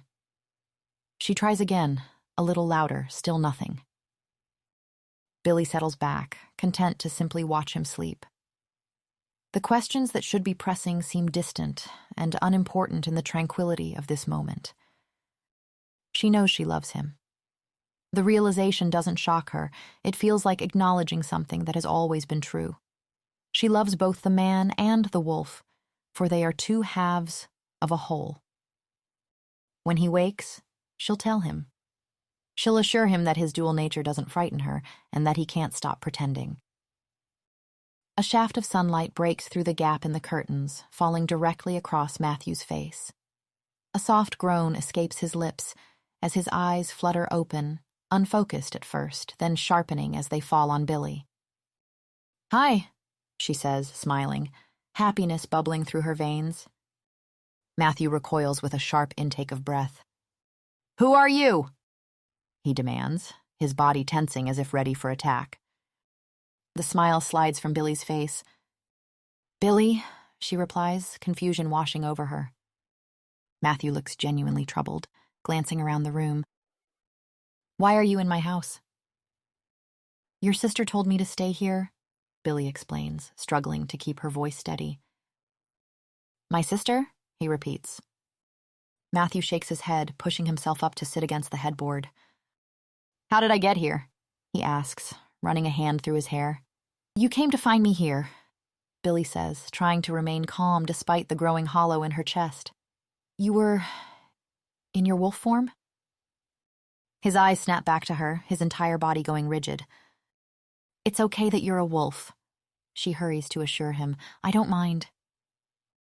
Matthew stares at her with such an utter lack of recognition that she almost doubts her own memories. But there's no other explanation for how he appeared in her room, how she fell asleep with the wolf only to wake in his arms. "You keep following me around," she tells him, her voice taking on a defensive edge. "I see you everywhere." No flicker of understanding. He's looking at her as if she's a complete stranger. Don't you remember?" Billie asks, her voice small now. He clearly doesn't. His blank expression confirms it. The connection she felt, the bond she was so certain they shared, suddenly seems like a cruel illusion. "I follow you around?" Matthew repeats slowly, as if testing each word. "Yes," Billie says. "Since that first day you found me in the woods, did you not want me to know it was you? Is that why you keep pretending not to know me every time we meet?" "We've met before?" he asks, and the fear in his voice has deepened to something like dread. "We have," Billie whispers, searching his gaze. He looks utterly lost, as if the ground beneath him has disappeared. "But you're," he begins, then stops, his expression crumpling. "But you're a human," he says finally, voice breaking. Billie startles at that. Of course, she's human. What else would she be? The question forms on her lips, but before she can voice it, the door bursts open. Maya stands in the doorway, frozen at the sight before her. Her gaze darts between them, assessing, calculating. "It's okay," Matthew says carefully. "It's not," Maya replies, her mouth a grim line. "You know it. I know it." Matthew says nothing to that, his silence heavy with resignation. Maya turns her attention to Billie. "Billie," she says, voice carefully controlled. "Come here, slowly." Billie looks between them, torn and heartbroken. She doesn't want to go. She wants her wolf back. She wants the peaceful certainty she felt just minutes ago before it all began to unravel. Do as she says, Matthew tells her, his voice calm but commanding. Now. But he closes his eyes as if the sight of her is physically painful. Please, he says, the words strained. Billie obeys, though she can't tear her gaze from him as she moves. She notices his jaw clenching, his expression contorting with effort. Slowly, Maya warns. Don't rush it, you'll trigger him. Billie wants to argue that this sounds insane, but something in Maya's urgency makes her comply. Matthew, she begins, unable to leave without trying to reach him again. His eyes snap open and Billie gasps. They're no longer the impossible blue she knows. They've changed to a molten gold that seems to glow with inner light. I'm sorry, he says. Maya's hand closes around Billie's arm, pulling her from the room with surprising strength. They move quickly through the house, Maya half dragging her toward the front door, out into the morning light and to a waiting car. Get in! Maya orders, already sliding behind the wheel. Seatbelt! Billie obeys mechanically, her mind still struggling to process what just happened. As they speed away from the estate, she watches the grand house recede in the side mirror, feeling as if she's leaving a piece of herself behind. I'm getting you back to your family, and then you all need to leave, Maya says, her knuckles white on the steering wheel. I need you all gone within the hour. Not before you tell me what's going on, Billie demands, finding her voice at last. Maya sighs heavily, glancing at the rearview mirror as if checking they aren't followed. I swear to God, Maya, if you don't tell me right now, my brother can turn into a wolf, Maya interrupts, giving Billie a quick, silencing glance. In case that wasn't obvious. Billie snaps her mouth shut, waiting for more. Our whole family can, Maya continues after a moment. We're all shifters. Shifters? Billie repeats. Wait, so you can also... Yes, Maya confirms simply. The information is too much, too fast. Billie feels lightheaded. But the white wolf, the one following me around, she begins. Yes, that was Matthew, Maya says grimly. Why does he keep doing that? Billie asks. He's always acting like he doesn't know me. He doesn't, Maya says, taking a sharp turn, at least not when he's human. Billie falls silent, stunned. So it hadn't been an act? His human side cannot remember you, Maya confirms, seeming to read her thoughts. But his wolf side does. It knows you, and craves you. Why? Billie asks, a strange warmth blossoming through her chest at the confirmation. Because you're his mate, Maya tells her matter-of-factly. His destined mate, in fact. What does that mean? It means you're destined to be his. Fated. Maya's hands tighten on the wheel. Wolves all have a fated mate, that one person supposed to make them whole. Once they meet them, they usually instantly recognize their true mate, and a bond begins to form. A bond? Billie echoes, thinking of the inexplicable pull she's felt toward Matthew since that first encounter in the woods. A mating bond, yes. It's a magical bond of the souls. Maya's voice takes on a lecturing tone, as if reciting something learned long ago. Matthew's wolf knows you're meant to be his, and it desires to claim you. Settle the bond. Oh, Billie says quietly, uncertain what that means, but feeling a strange thrill at the words. Yeah, Maya grimaces, which is why, if you don't want to end up like Isla Howard, you'll do good to get your ass as far away from here as you can. The name sends ice through Billie's veins. Claiming means killing? She whispers, her dreams of the dead woman on the beach flashing vividly through her mind. Usually it doesn't, Maya replies carefully. To claim means to bite. The bite settles the bond, but you're human, Billie. Matthew's claim would kill you. Which is why you need to go, because soon his wolf won't be able to help itself. It will claim you no matter what it takes. And it will kill you. Billie sits in stunned silence, horrified yet simultaneously feeling a strange, traitorous desire for the wolf's bite. The contradiction makes her dizzy. Luckily, Maya continues, pulling into the long drive that leads to the wedding estate, you're human, which means you probably won't feel much of the bond. Not like we wolves do. Would claiming me kill Matthew also? Billie asks, the only question that matters to her suddenly clear. Maya shakes her head. No, claiming would save him from going feral. However, she sighs heavily. However what? Killing humans is forbidden, against our laws. If Matthew were to go feral and claim you, killing you in the process, then what? Billie presses, heart pounding. Then pack law would dictate that we'd have to kill him, Maya says, meeting her eyes. Tears glisten in Maya's gaze. I will have to kill him for going feral even if he doesn't kill you. He'll be too dangerous then. What is feral? Billie asks, though she's not sure she wants to know.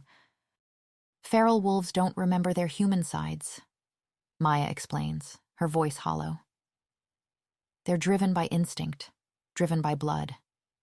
They seek nothing but carnage and destruction. She grips Billie's forearm. Go! Get out of this town and never come back! I beg you! Billie watches Maya's car disappear around the bend, taking with it any hope of the bright future she'd envisioned just that morning. Her love for Matthew, it seems, is not just forbidden. It's impossible. Deadly. Chapter 16. Matthew. Matthew Gray has known he was cursed practically since he could talk. His first memory is of his grandfather being dragged from the house. A snarling thing, more beast than man. He remembers his mother's tears, his father's rigid spine as he followed the procession into the woods. He remembers the howl that cut through the night, not of rage or pain, but despair. Finality. He was 4 years old. Too young to understand, but old enough to fear. By 6, his father had explained it all in that solemn, unyielding way of his. The Gray family curse, a punishment from generations past, they say, when the first Matthew Gray, his namesake, betrayed a witch who loved him for a human woman who feared him. All male heirs are born with it, his father had told him, eyes already carrying the shadows of his fate. Our wolves cannot recognize our mates in human form, cannot remember them, cannot even perceive them properly. But the wolf knows. It recognizes. It craves. Young Matthew had nodded, not fully comprehending the horror of it. The dichotomy drives the mind mad, his father continued. The wolf, desperate to claim what the human forgets, the human, forever walking past his destiny without recognition. The warning was clear. Never leave Cedar Ridge. Stay where the risk of encountering his mate would be minimal. Most shifters went their entire lives without finding their fated ones. Matthew could do the same. Could live a life of careful isolation. Could die an old man with his sanity intact. It hadn't worried him much as a youth. He'd felt untouchable, immortal, in the way all young people do. His control over his wolf was perfect. How could he possibly lose that iron grip on his other half? But then, he was the one who'd found her on the beach. Isla. She'd been human. And the bite had kick-started a transformation that had deformed her body so completely it had killed. Though, not before she'd experienced excruciating pain. Even in death, her face had still been contorted in pain. The image has been stuck in his mind ever since. He sees it every time his eyes closed. The sound of Maya's car interrupts his thoughts. She's back. From where? He can't remember if she told him where she was going. The days bleed together lately. Time keeps slipping away from him. He transforms and loses hours, sometimes whole nights. His limbs are heavy from the sedatives. He's been taking them for weeks now to subdue the wolf's urges. They leave him foggy and disconnected, but it's better than the alternative. He'd feared, but he'd hoped. But there was no hope now. It was clear what was happening. The girl he'd woken up to. The memories are almost gone now. Dark curls, warm brown eyes, a name he can't recall. Her scent already a distant echo. The warmth of her body against his, like a dream half remembered upon waking. Soon, he won't remember her at all. She told him her name, and pain had filled her eyes when he'd made it obvious he had no idea who she was. The contours of her face are blurry, but not that pain in her eyes. God, to think it is she, his mate, and he couldn't even remember her name. Matthew? Maya stands in the doorway, her expression crumbling at the sight of him. Pity, concern, fear. It makes something in him want to bare his teeth, to snarl that he doesn't need her sympathy. Don't look at me like that, he says instead, voice rough from sleep. You've been going to her, Maya says softly. Despite the drugs. Matthew tenses, a chill racing down his spine. Going to her. His wolf has been seeking her out, visiting her. His mate. The wolf gets to see her, smell her, touch her perhaps, while he, the human, gets nothing but oblivion. Though perhaps oblivion is kinder. Perhaps the wolf suffers more. What's her name? He asks, avoiding Maya's gaze. He needs to know, even if he'll forget again in minutes. Maya shifts her weight, her scent betraying her discomfort. The less you know, the better, she says. You know that. Matthew nods, though it doesn't feel right. Nothing feels right anymore. His skin is too tight. She was human, he manages. Like her, like Isla. I don't want to talk about Isla, Maya says, tears welling in her eyes. But Maya wasn't there. She doesn't remember what he does. The scene is seared into his memory, a wound that never heals. Isla's body, twisted and distorted. The shift gone horribly wrong, bones partially transformed. The putrid scent of death and fear and pain, so thick he could taste it. His father had been beside her, holding her, cradling what remained of the woman he'd claimed. He'd regained his senses in the end. Just to enough to hold the mate he'd condemned to the most painful death imaginable. Matthew will never forget the sheer desperation in his father's eyes as he begged for death. That's how Matthew had become Alpha. By killing his heartbroken, murderous father. By enforcing the very pack law that might someday be used against him. The wolf inside him stirs at the memory, agitated and restless. It wants out. It wants her. Has she gone? Matthew asks, no knowing exactly who he's asking after. Yes, Maya confirms. I told her to leave, her family too. Matthew nods, pressing his palms against his temples. A headache builds behind his eyes, pressure increasing with each heartbeat. Maya is looking at him with tears in her eyes. He doesn't understand why. Are you okay? He asks. What's wrong? Did something happen? Maya shakes her head, but he can smell the lie on her. Something did happen. What did I do? Matthew murmurs, heart racing. What did the wolf do? What if he's already gone too far? What if history is repeating itself? You need to sleep through the day, Maya says instead of answering. I'm going to get you more of that potion, okay? Just trust me on this. Matthew nods distantly, unable to focus on her words. Against his will, the wolf howls and claws at his consciousness, desperate to break free. Chapter 17. The wedding estate is buzzing with activity when Billie returns. Florists arrange centerpieces, caterers wheeling trays through the kitchen. Billie's barely crossed the foyer when her mother's voice cuts through the chaos. There you are, Claudia exclaims. Where on earth have you been? We've been worried sick. Behind her, Olivia emerges from the sitting room, her face pinched with irritation, Clay on her heels. Billie begins, but her mother cuts her off. Not a call, not a note. Your sister's wedding is tomorrow. What were you thinking? Billie sighs. They don't have time for this. We need to leave, she says. All of us. Now. Her mother's expression shifts from anger to confusion. What are you talking about? It's not safe here. Billie hesitates, knowing how it will sound. There's a dangerous wolf in the area. It's going to come back, and we need to be gone before it does. The silence that follows her pronouncement is broken by Olivia's incredulous laugh. A wolf? She repeats. Are you serious? Dead serious, Billie says, meeting her sister's gaze. I've seen it. It's been following me since we got here. following you? Olivia's voice rises an octave. Because everything has to be about Billie, doesn't it? Even my wedding. This isn't about the wedding, Olivia, Billie snaps, frustration bubbling over. This is about keeping everyone safe. Safe from an imaginary wolf? Olivia steps closer, her face flushed with anger. Just admit it. You can't stand that Clay chose me, that I'm finally getting something you wanted. The accusation stings. This has nothing to do with Clay, Billie says quietly. Please, Olivia scoffs. You've been in love with him since we were kids. Maybe I was, Billie admits, but that's not what this is about. Then what is it about? Her mother interjects, because from where I'm standing, it looks like you're trying to ruin the biggest day of your sister's life with some ridiculous story about wolves. It's not a story. Billie's voice rises. I know it sounds crazy, but it's true. There's a white wolf. Oh, a white wolf, Olivia interrupts mockingly. How dramatic. What's next? Does it talk?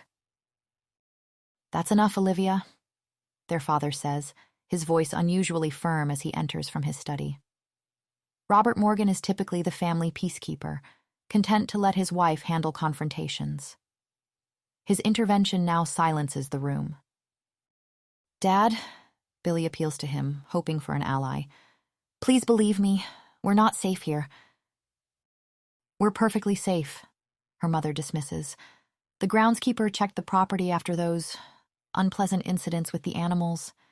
He found no signs of any wolf. That's because the wolf is his boss, Billie mutters. Olivia throws her hands up in exasperation.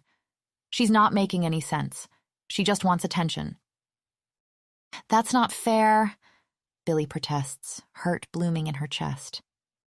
Fair? Olivia's laugh is bitter. You want to talk about fair? Do you know what's not fair? Having to tiptoe around my entire life making sure not to offend the adopted child? The room seems to tilt around Billie. What did you just say? She asks, her voice barely audible. Olivia! Their father snaps, his voice sharper than Billie has heard in years. That's enough! What, it's true. Olivia looks between them, incredulous. Nobody cares that Billie's adopted, but you're always telling me to be careful to make sure she doesn't feel unwanted. The words pierce Billie's armor, confirming something she's always felt but never acknowledged, the sense of otherness that's followed her throughout her life. I'm adopted? She asks Olivia, struggling to keep her voice steady. The latter looks startled. She looks between her parents, then back to Billie, confusion. Everyone knows that, she says, a trace of genuine surprise in her tone. I thought, didn't you know? Billie turns to her parents, searching their faces for confirmation or denial. Her mother avoids her gaze, suddenly fascinated by the floral arrangements. I'm sorry, Billie, her father says quietly. We were going to tell you when you were older, but then the right moment never seemed to come. Olivia backs away, the reality of what she's done finally sinking in. I thought you knew, she says again, her voice smaller now. Well, I didn't. Billie's eyes burn with unshed tears. Olivia's face crumples and she turns to flee up the stairs. This is a disaster, she cries. First the dead animals, then the weather, then Clay being weird, and now this. My wedding is ruined. Olivia, wait, their mother calls, hurrying after her. Clay, who has been standing frozen in the background, hesitates before following both women upstairs, leaving Billie alone with her father. The silence between them stretches, heavy with decades of unspoken truths. Is it true? Billie asks finally. Am I adopted? Her father sighs deeply. Yes, he admits. We found you in the woods while camping near. You were just a baby, maybe 6 months old. There was no one around, no sign of where you'd come from. Billie struggles to process this. You found me in the woods? Just abandoned? He nods. We called the rangers, the police. They searched for days, but no one ever reported a missing baby. We'd been trying for a child for years with no success. It seemed like fate. So you just kept me? Billie asks. Not just, her father corrects gently. We fought for you. There were hearings, home visits, a formal adoption process, but yes, we kept you. And then, not 3 months after we brought you home, your mother discovered she was pregnant with Olivia. The miracle baby, Billie murmurs. We should have told you, her father acknowledges, but your mother, she worried it would hurt you, make you feel unwanted. Billie laughs, the sound hollow. I need to be alone, she says. I can't. I need time to think. She turns toward the stairs, desperate to escape to the sanctuary of her room. Behind her, her father calls her name, but she doesn't look back. In her room, Billie sinks onto the edge of the bed, mind reeling, adopted, found in the woods as a baby. No wonder she's always felt like an outsider. She literally is one. And now, learning this truth when everything else in her world is already collapsing. I'll process later, she thinks. Right now, I need to go. Even if her family insist on staying, she needs to go, for Matthew's sake as much as her own. If he comes for her, if he tries to claim her and she dies, Maya will have to kill him. Billie can't bear the thought. She works quickly, grabbing essentials. A quick shower washes away the lingering scent of Matthew's arms around her, though nothing can cleanse the memory of his eyes not recognizing her. The house seems quieter as she descends the stairs, the wedding preparations paused in the wake of the family drama. Billie makes it to the front door unchallenged, relief flooding her system as she steps outside into the afternoon air. Going somewhere? The voice startles her. Clay sits on the porch steps, a tumbler of amber liquid dangling from his fingers. I need to get away for a bit, Billie replies, trying to edge past him. Clay rises unsteadily, blocking her path. Away from Olivia's meltdown? He laughs. Can't say I blame you. Clay, are you drunk? Billie asks, noting his glassy eyes and unsteady stance. It's barely afternoon. Little bit, he admits with a loose shrug. Seemed appropriate, given the circumstances. He steps closer, and Billie resists the urge to back away. I'm sorry about Olivia earlier, he says, his words slightly slurred, so embarrassed by how she acted. You'd never behave that way. It's just a wedding, right? What does it matter in the end? It matters to her, Billie says, shifting her weight. Look, we can talk later. I really need to go. Go where? Clay's hand catches her arm.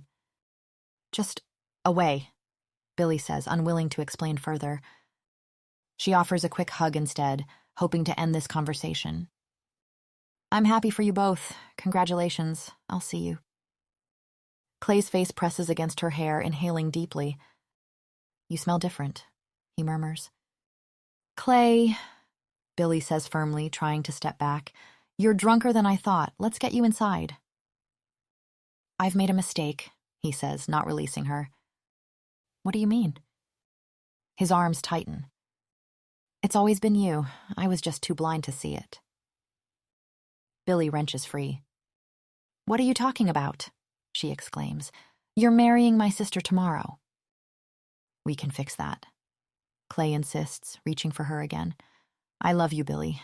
I think I always have. I was just, I don't know, scared maybe, of how much you mean to me. Billie shakes her head in disbelief. You're just nervous, she says, backing toward her car. You always get like this when you're stressed, indecisive, second-guessing everything. This isn't second-guessing, Clay argues, following her. It's clarity. For the first time, I'm seeing what's been in front of me all along. We could be happy, Billie. There is no we, Clay. Billie's voice sharpens. You're marrying Olivia. But you love me, he insists, grabbing for her arm again. I know you do. I can't lose that. Before Billie can respond, Clay lunges forward, his mouth seeking hers with drunken determination. She turns her head, pushes against his chest. A low, menacing growl freezes them both in place. The white wolf stands at the edge of the driveway, massive and terrible in the afternoon light, a rumble building in its broad chest. "What the fuck?" Clay whispers. "There actually is a wolf?" "Don't move," Billie hisses. The wolf stalks forward, each step deliberate, muscles coiled beneath its white fur. Its focus remains locked on Clay, as if Billie doesn't exist. "Billie," Clay whispers, terror evident in his voice. "What do we do?" "Matthew," she calls softly, desperately trying to reach whatever part of him might recognize her voice, might listen. "Matthew, please." The wolf's ears twitch at the sound of his name, but its advance doesn't slow. If anything, the golden eyes grow brighter, more feral. And then it lunges forward in a blur of white, fangs bared for Clay's throat. Chapter 18. Billie throws herself between Clay and the wolf, arms outstretched, her body a human shield. The impact of Matthew's massive form sends her staggering backward, her spine hitting Clay's chest. The wolf's momentum carries them all to the ground in a tangle of limbs. "Don't hurt him," she cries, uncertain whether she's pleading for Clay's life or trying to save Matthew from the consequences of such an act. The wolf looms over them both, fangs bared in a snarl that vibrates through Billie's bones. His golden eyes remain fixed on Clay, murderous intent radiating from every tensed muscle. Clay's panicked breathing rasps in Billie's ear as he scrambles backward, kicking up gravel. Billie reaches up, wrapping her arms around the wolf's neck, pulling herself closer rather than pushing away. The fur beneath her fingers is hot, alive with the thunder of his pulse. "He means nothing," she whispers fiercely. "Nothing. Don't do this, please." The wolf's attention shifts to her, nostrils flaring as he inhales her scent. The snarling softens into a low rumble that she feels against her chest where they touch. Behind them, the front door of the estate bangs open. Voices erupt, confused, horrified, panicked. "What the hell? Oh my God! Billie?" She doesn't turn, doesn't acknowledge them. Her world narrows to the wolf before her, his massive head now dipping toward her throat. His breath is hot against her skin, fangs grazing the tender spot where her pulse hammers frantically. It should terrify her. It doesn't. The contact sends a wave of heat rushing through her body, a rightness so profound it draws a soft moan from her lips. "Get off of her!" Her mother's voice shrieks, closer now. There's a dull crack as something connects with the wolf's flank. Her mother stands there wild-eyed, wielding what looks like a patio umbrella pole like a baseball bat. The wolf jerks away from Billie with a roar of fury, rounding on this new threat. Time slows as Billie watches his muscles bunch, preparing to lunge at her mother. A blur of dark fur erupts from the tree line, slamming into Matthew's side. The two wolves tumble across the gravel in a snarling tangle of teeth and claws. The newcomer is smaller, sleeker, with familiar dark eyes that flash in Billie's direction for the briefest moment. "Maya." "Oh my God, there's more of them," Olivia screams from the porch. More shapes emerge from the forest, wolves of various colors and sizes surrounding the fighting pair. One breaks away, racing toward them, its form rippling and changing as it approaches. In the space between one heartbeat and the next, a wolf becomes a woman, naked, but for an amulet around her neck. "Run!" Maya shouts, her voice carrying over the cacophony of snarls and growls. "Get her out of here now!" Hands grab Billie's arms, her mother on one side, Olivia on the other, dragging her toward the waiting car where her father sits behind the wheel, engine already running. She fights against their grip, eyes locked on the white wolf as he battles not just Maya, but two other wolves now. "No! Let me go!" she cries, but they're stronger than she expected, their panic lending them strength. "Get in the car," her mother orders, shoving her into the back seat. Olivia climbs in beside her, followed by Clay, who practically dives inside, slamming the door behind him. The car lurches forward before they're fully settled, tires spitting gravel. Billie throws herself against the window, palms pressed to the glass as the scene recedes. Matthew, her Matthew, stands in a ring of wolves, outnumbered but defiant, his white fur stained with blood that could be his own or his opponent's. "Drive, Robert. Faster," her mother commands from the passenger seat. "What the hell is going on?" Clay screams, his face ashen, eyes wild with terror. "That woman, she turned into a—" "We all saw it, Clay. Get yourself together." Olivia snaps, though her own voice trembles. "This is a crisis." Billie ignores them both, pounding on the window, her gaze fixed on the rapidly shrinking figures behind them. "Take me back," she shouts, fear clawing up her throat. "They're going to kill him. We have to go back." Her pleas fall on deaf ears as the car speeds down the winding road that leads away from the estate. Trees blur past the window, the forest a green smear against the blue of the sky. Through the rear window, a flash of white appears on the road behind them. "Matthew," Billie breathes, hope and terror warring in her chest. The white wolf races after the car, his strides eating up the distance between them with supernatural speed. Behind him, more wolves give chase, 5, maybe 6 of them, gaining ground with each passing second. "We're being followed," her father shouts, eyes darting to the rearview mirror. "Step on it, Claudia." Her mother takes the wheel, allowing her father to reach beneath the seat and withdraw a handgun that Billie has never seen before. The sight of it jolts her from her daze. "Stop the car!" she screams, lunging for the front seat. "Don't you dare hurt him." Olivia grabs her arms, pulling her back. "What does it want?" she demands. "Why is it coming after you?" "It needs to claim me," Billie answers without thinking, her eyes never leaving the white form racing behind them. "Mom." "Nope," her mother interrupts, pressing harder on the accelerator. "Nope, no way. There will be none of that." The car swerves around a sharp bend, tires squealing. Billie's shoulder slams into the door, but she barely feels the impact. Her entire being is focused on the wolf, on Matthew, on the need to get to him before it's too late. "Mom, please," she begs, a strange heat building at the base of her skull, spreading down her spine. "He needs me." "It needs to be put down," Clay shouts, hysteria edging his voice. Something snaps inside Billie at his words. A snarl, not human, not entirely, tears from her throat as she rounds on Clay, teeth bared. The sound is primal, predatory, nothing she's ever made before. Olivia shrinks away from her, eyes wide with shock.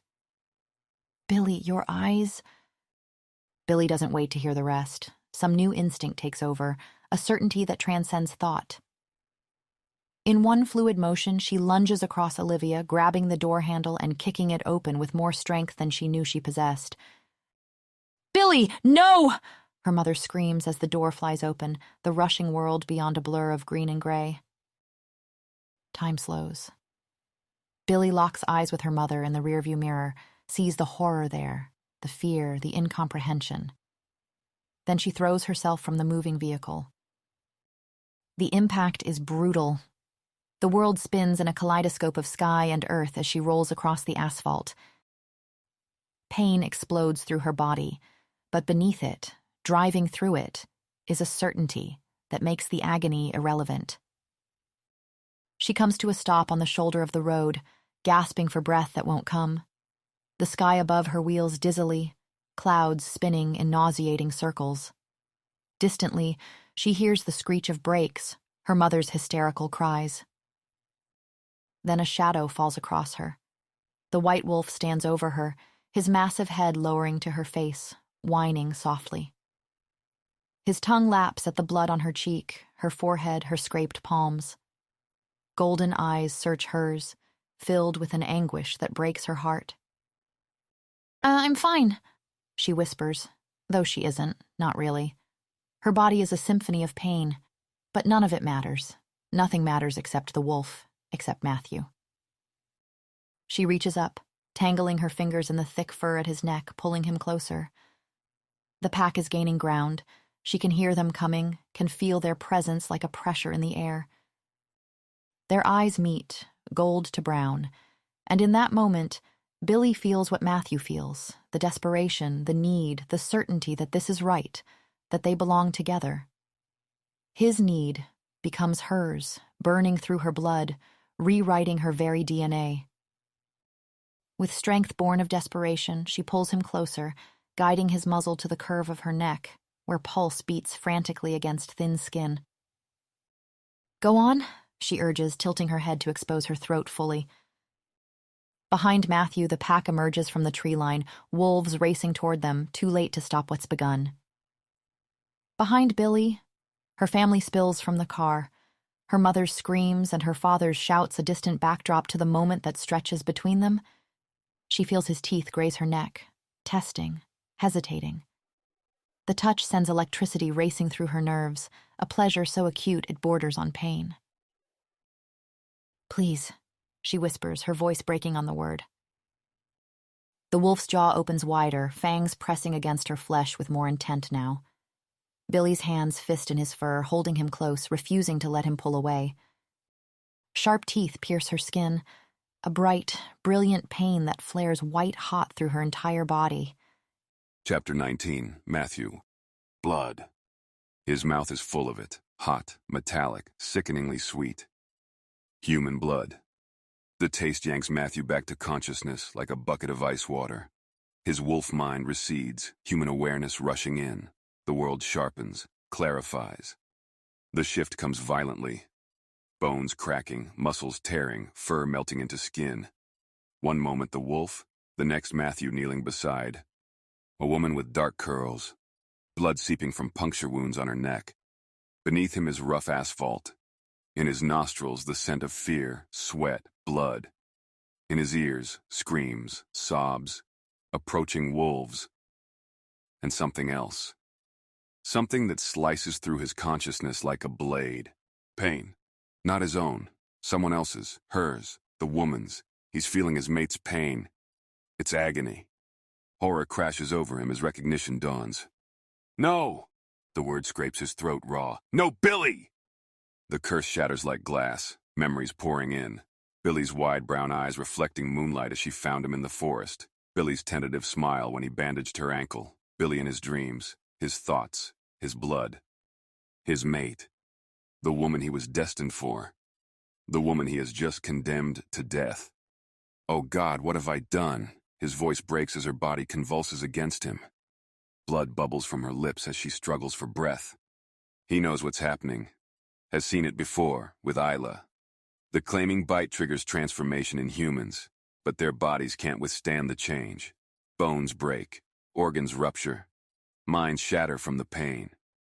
They die. They always die. And he has just inflicted this fate on Billie, on his mate, on the woman he... "I'm sorry," he chokes, pressing his forehead to hers as she gasps in agony. "I'm so sorry." Her eyes flutter open briefly, fever bright and unfocused. There's no recognition there, just blind pain. He's killed her. The realization is a knife to his gut. He's killed the other half of his soul. "Matthew." Maya's voice breaks through his anguish. She stands a few feet away, shifted back to human form, another pack member's jacket draped around her shoulders. "You need to let her go." Behind her, the rest of the pack circles warily, some still in wolf form, others hastily dressed after shifting. And beyond them, Billie's family stumbles from their car, faces contorted with horror and grief. "She's need to go to the hospital." Billie's mother screams, lunging forward only to be held back by her husband. "Give her back to us." "What have you done to her?" her sister sobs, clinging to her father. Maya steps between the families, hands raised. "She won't make it to a hospital," she says, her voice firm but compassionate. The transformation has begun. It's too late. "Transformation," Billie's father repeats, his voice hollow. "Into what?" "One of us," Maya answers. "She won't survive it." Matthew barely hears them. He's focused entirely on Billie. Through their newly formed bond, he feels her pain as his own, a fire consuming her from the inside out. "We should end it quickly," one of the older pack members says softly. before it gets worse, it would be mercy. A mercy ending it? Matthew shakes his head. He won't allow it. He can't. No, he declares. Power resonates in that single syllable, the unmistakable authority of an alpha. Everyone stills, pack and humans alike. She is mine, Matthew says, rising to his feet with Billie cradled against his chest. I will see her through this. Matthew, Maya begins, her voice gentler now. No human has ever survived. Billie will. The certainty in his voice brooks no argument. Billie's father steps forward, shrugging off his long coat. Here, he says, offering it to Matthew with shaking hands. Take it. Please, just help her if you can. Matthew nods once, allowing the man to drape the coat around his shoulders. Human modesty is the least of his concerns. But the gesture means something, he knows. I'm taking her to the estate, he tells Maya. Keep them here. Explain what you can. Without waiting for a response, he turns and begins running, Billie's limp form secure in his arms. Each step sends fresh waves of agony through their bond, but he doesn't slow. The estate looms ahead, grand and imposing against the afternoon sky. Matthew bursts through the front door, startling the staff who scatter at the sight of their alpha carrying a bleeding woman. The east wing, he barks at the housekeeper. Prepare the room, now. The woman nods once and hurries ahead, knowing better than to question him in this state. Matthew follows, Billie's breathing growing more labored with each passing moment. The bedroom is large, with heavy curtains that can block out the light and thick walls to muffle sound. Matthew lays Billie gently on the bed, her body immediately arching in a spasm of pain that draws a broken cry from her lips. Get out, he says to the hovering staff. All of you. They obey instantly, the door closing behind them with a soft click. Alone with his mate, Matthew gathers her convulsing form into his arms. Billie, he whispers, pressing his forehead to hers. Billie, I'm here, I'm with you. Her eyes flutter open, glazed with pain and fever. Matthew, she calls out, not through her lips, but through the bond. Matthew hears the words in his mind. Yes, he says, heart clenching. I'm here. A ghost of a smile touches Billie's lips before another wave of pain contorts her features. Her back arches impossibly, a scream tearing from her throat. The door bangs open, Maya rushing in. Leave us, Matthew says without looking up. Matthew, she's in pain, she won't make it. You need to... I said leave, he barks. The command reverberates through the room.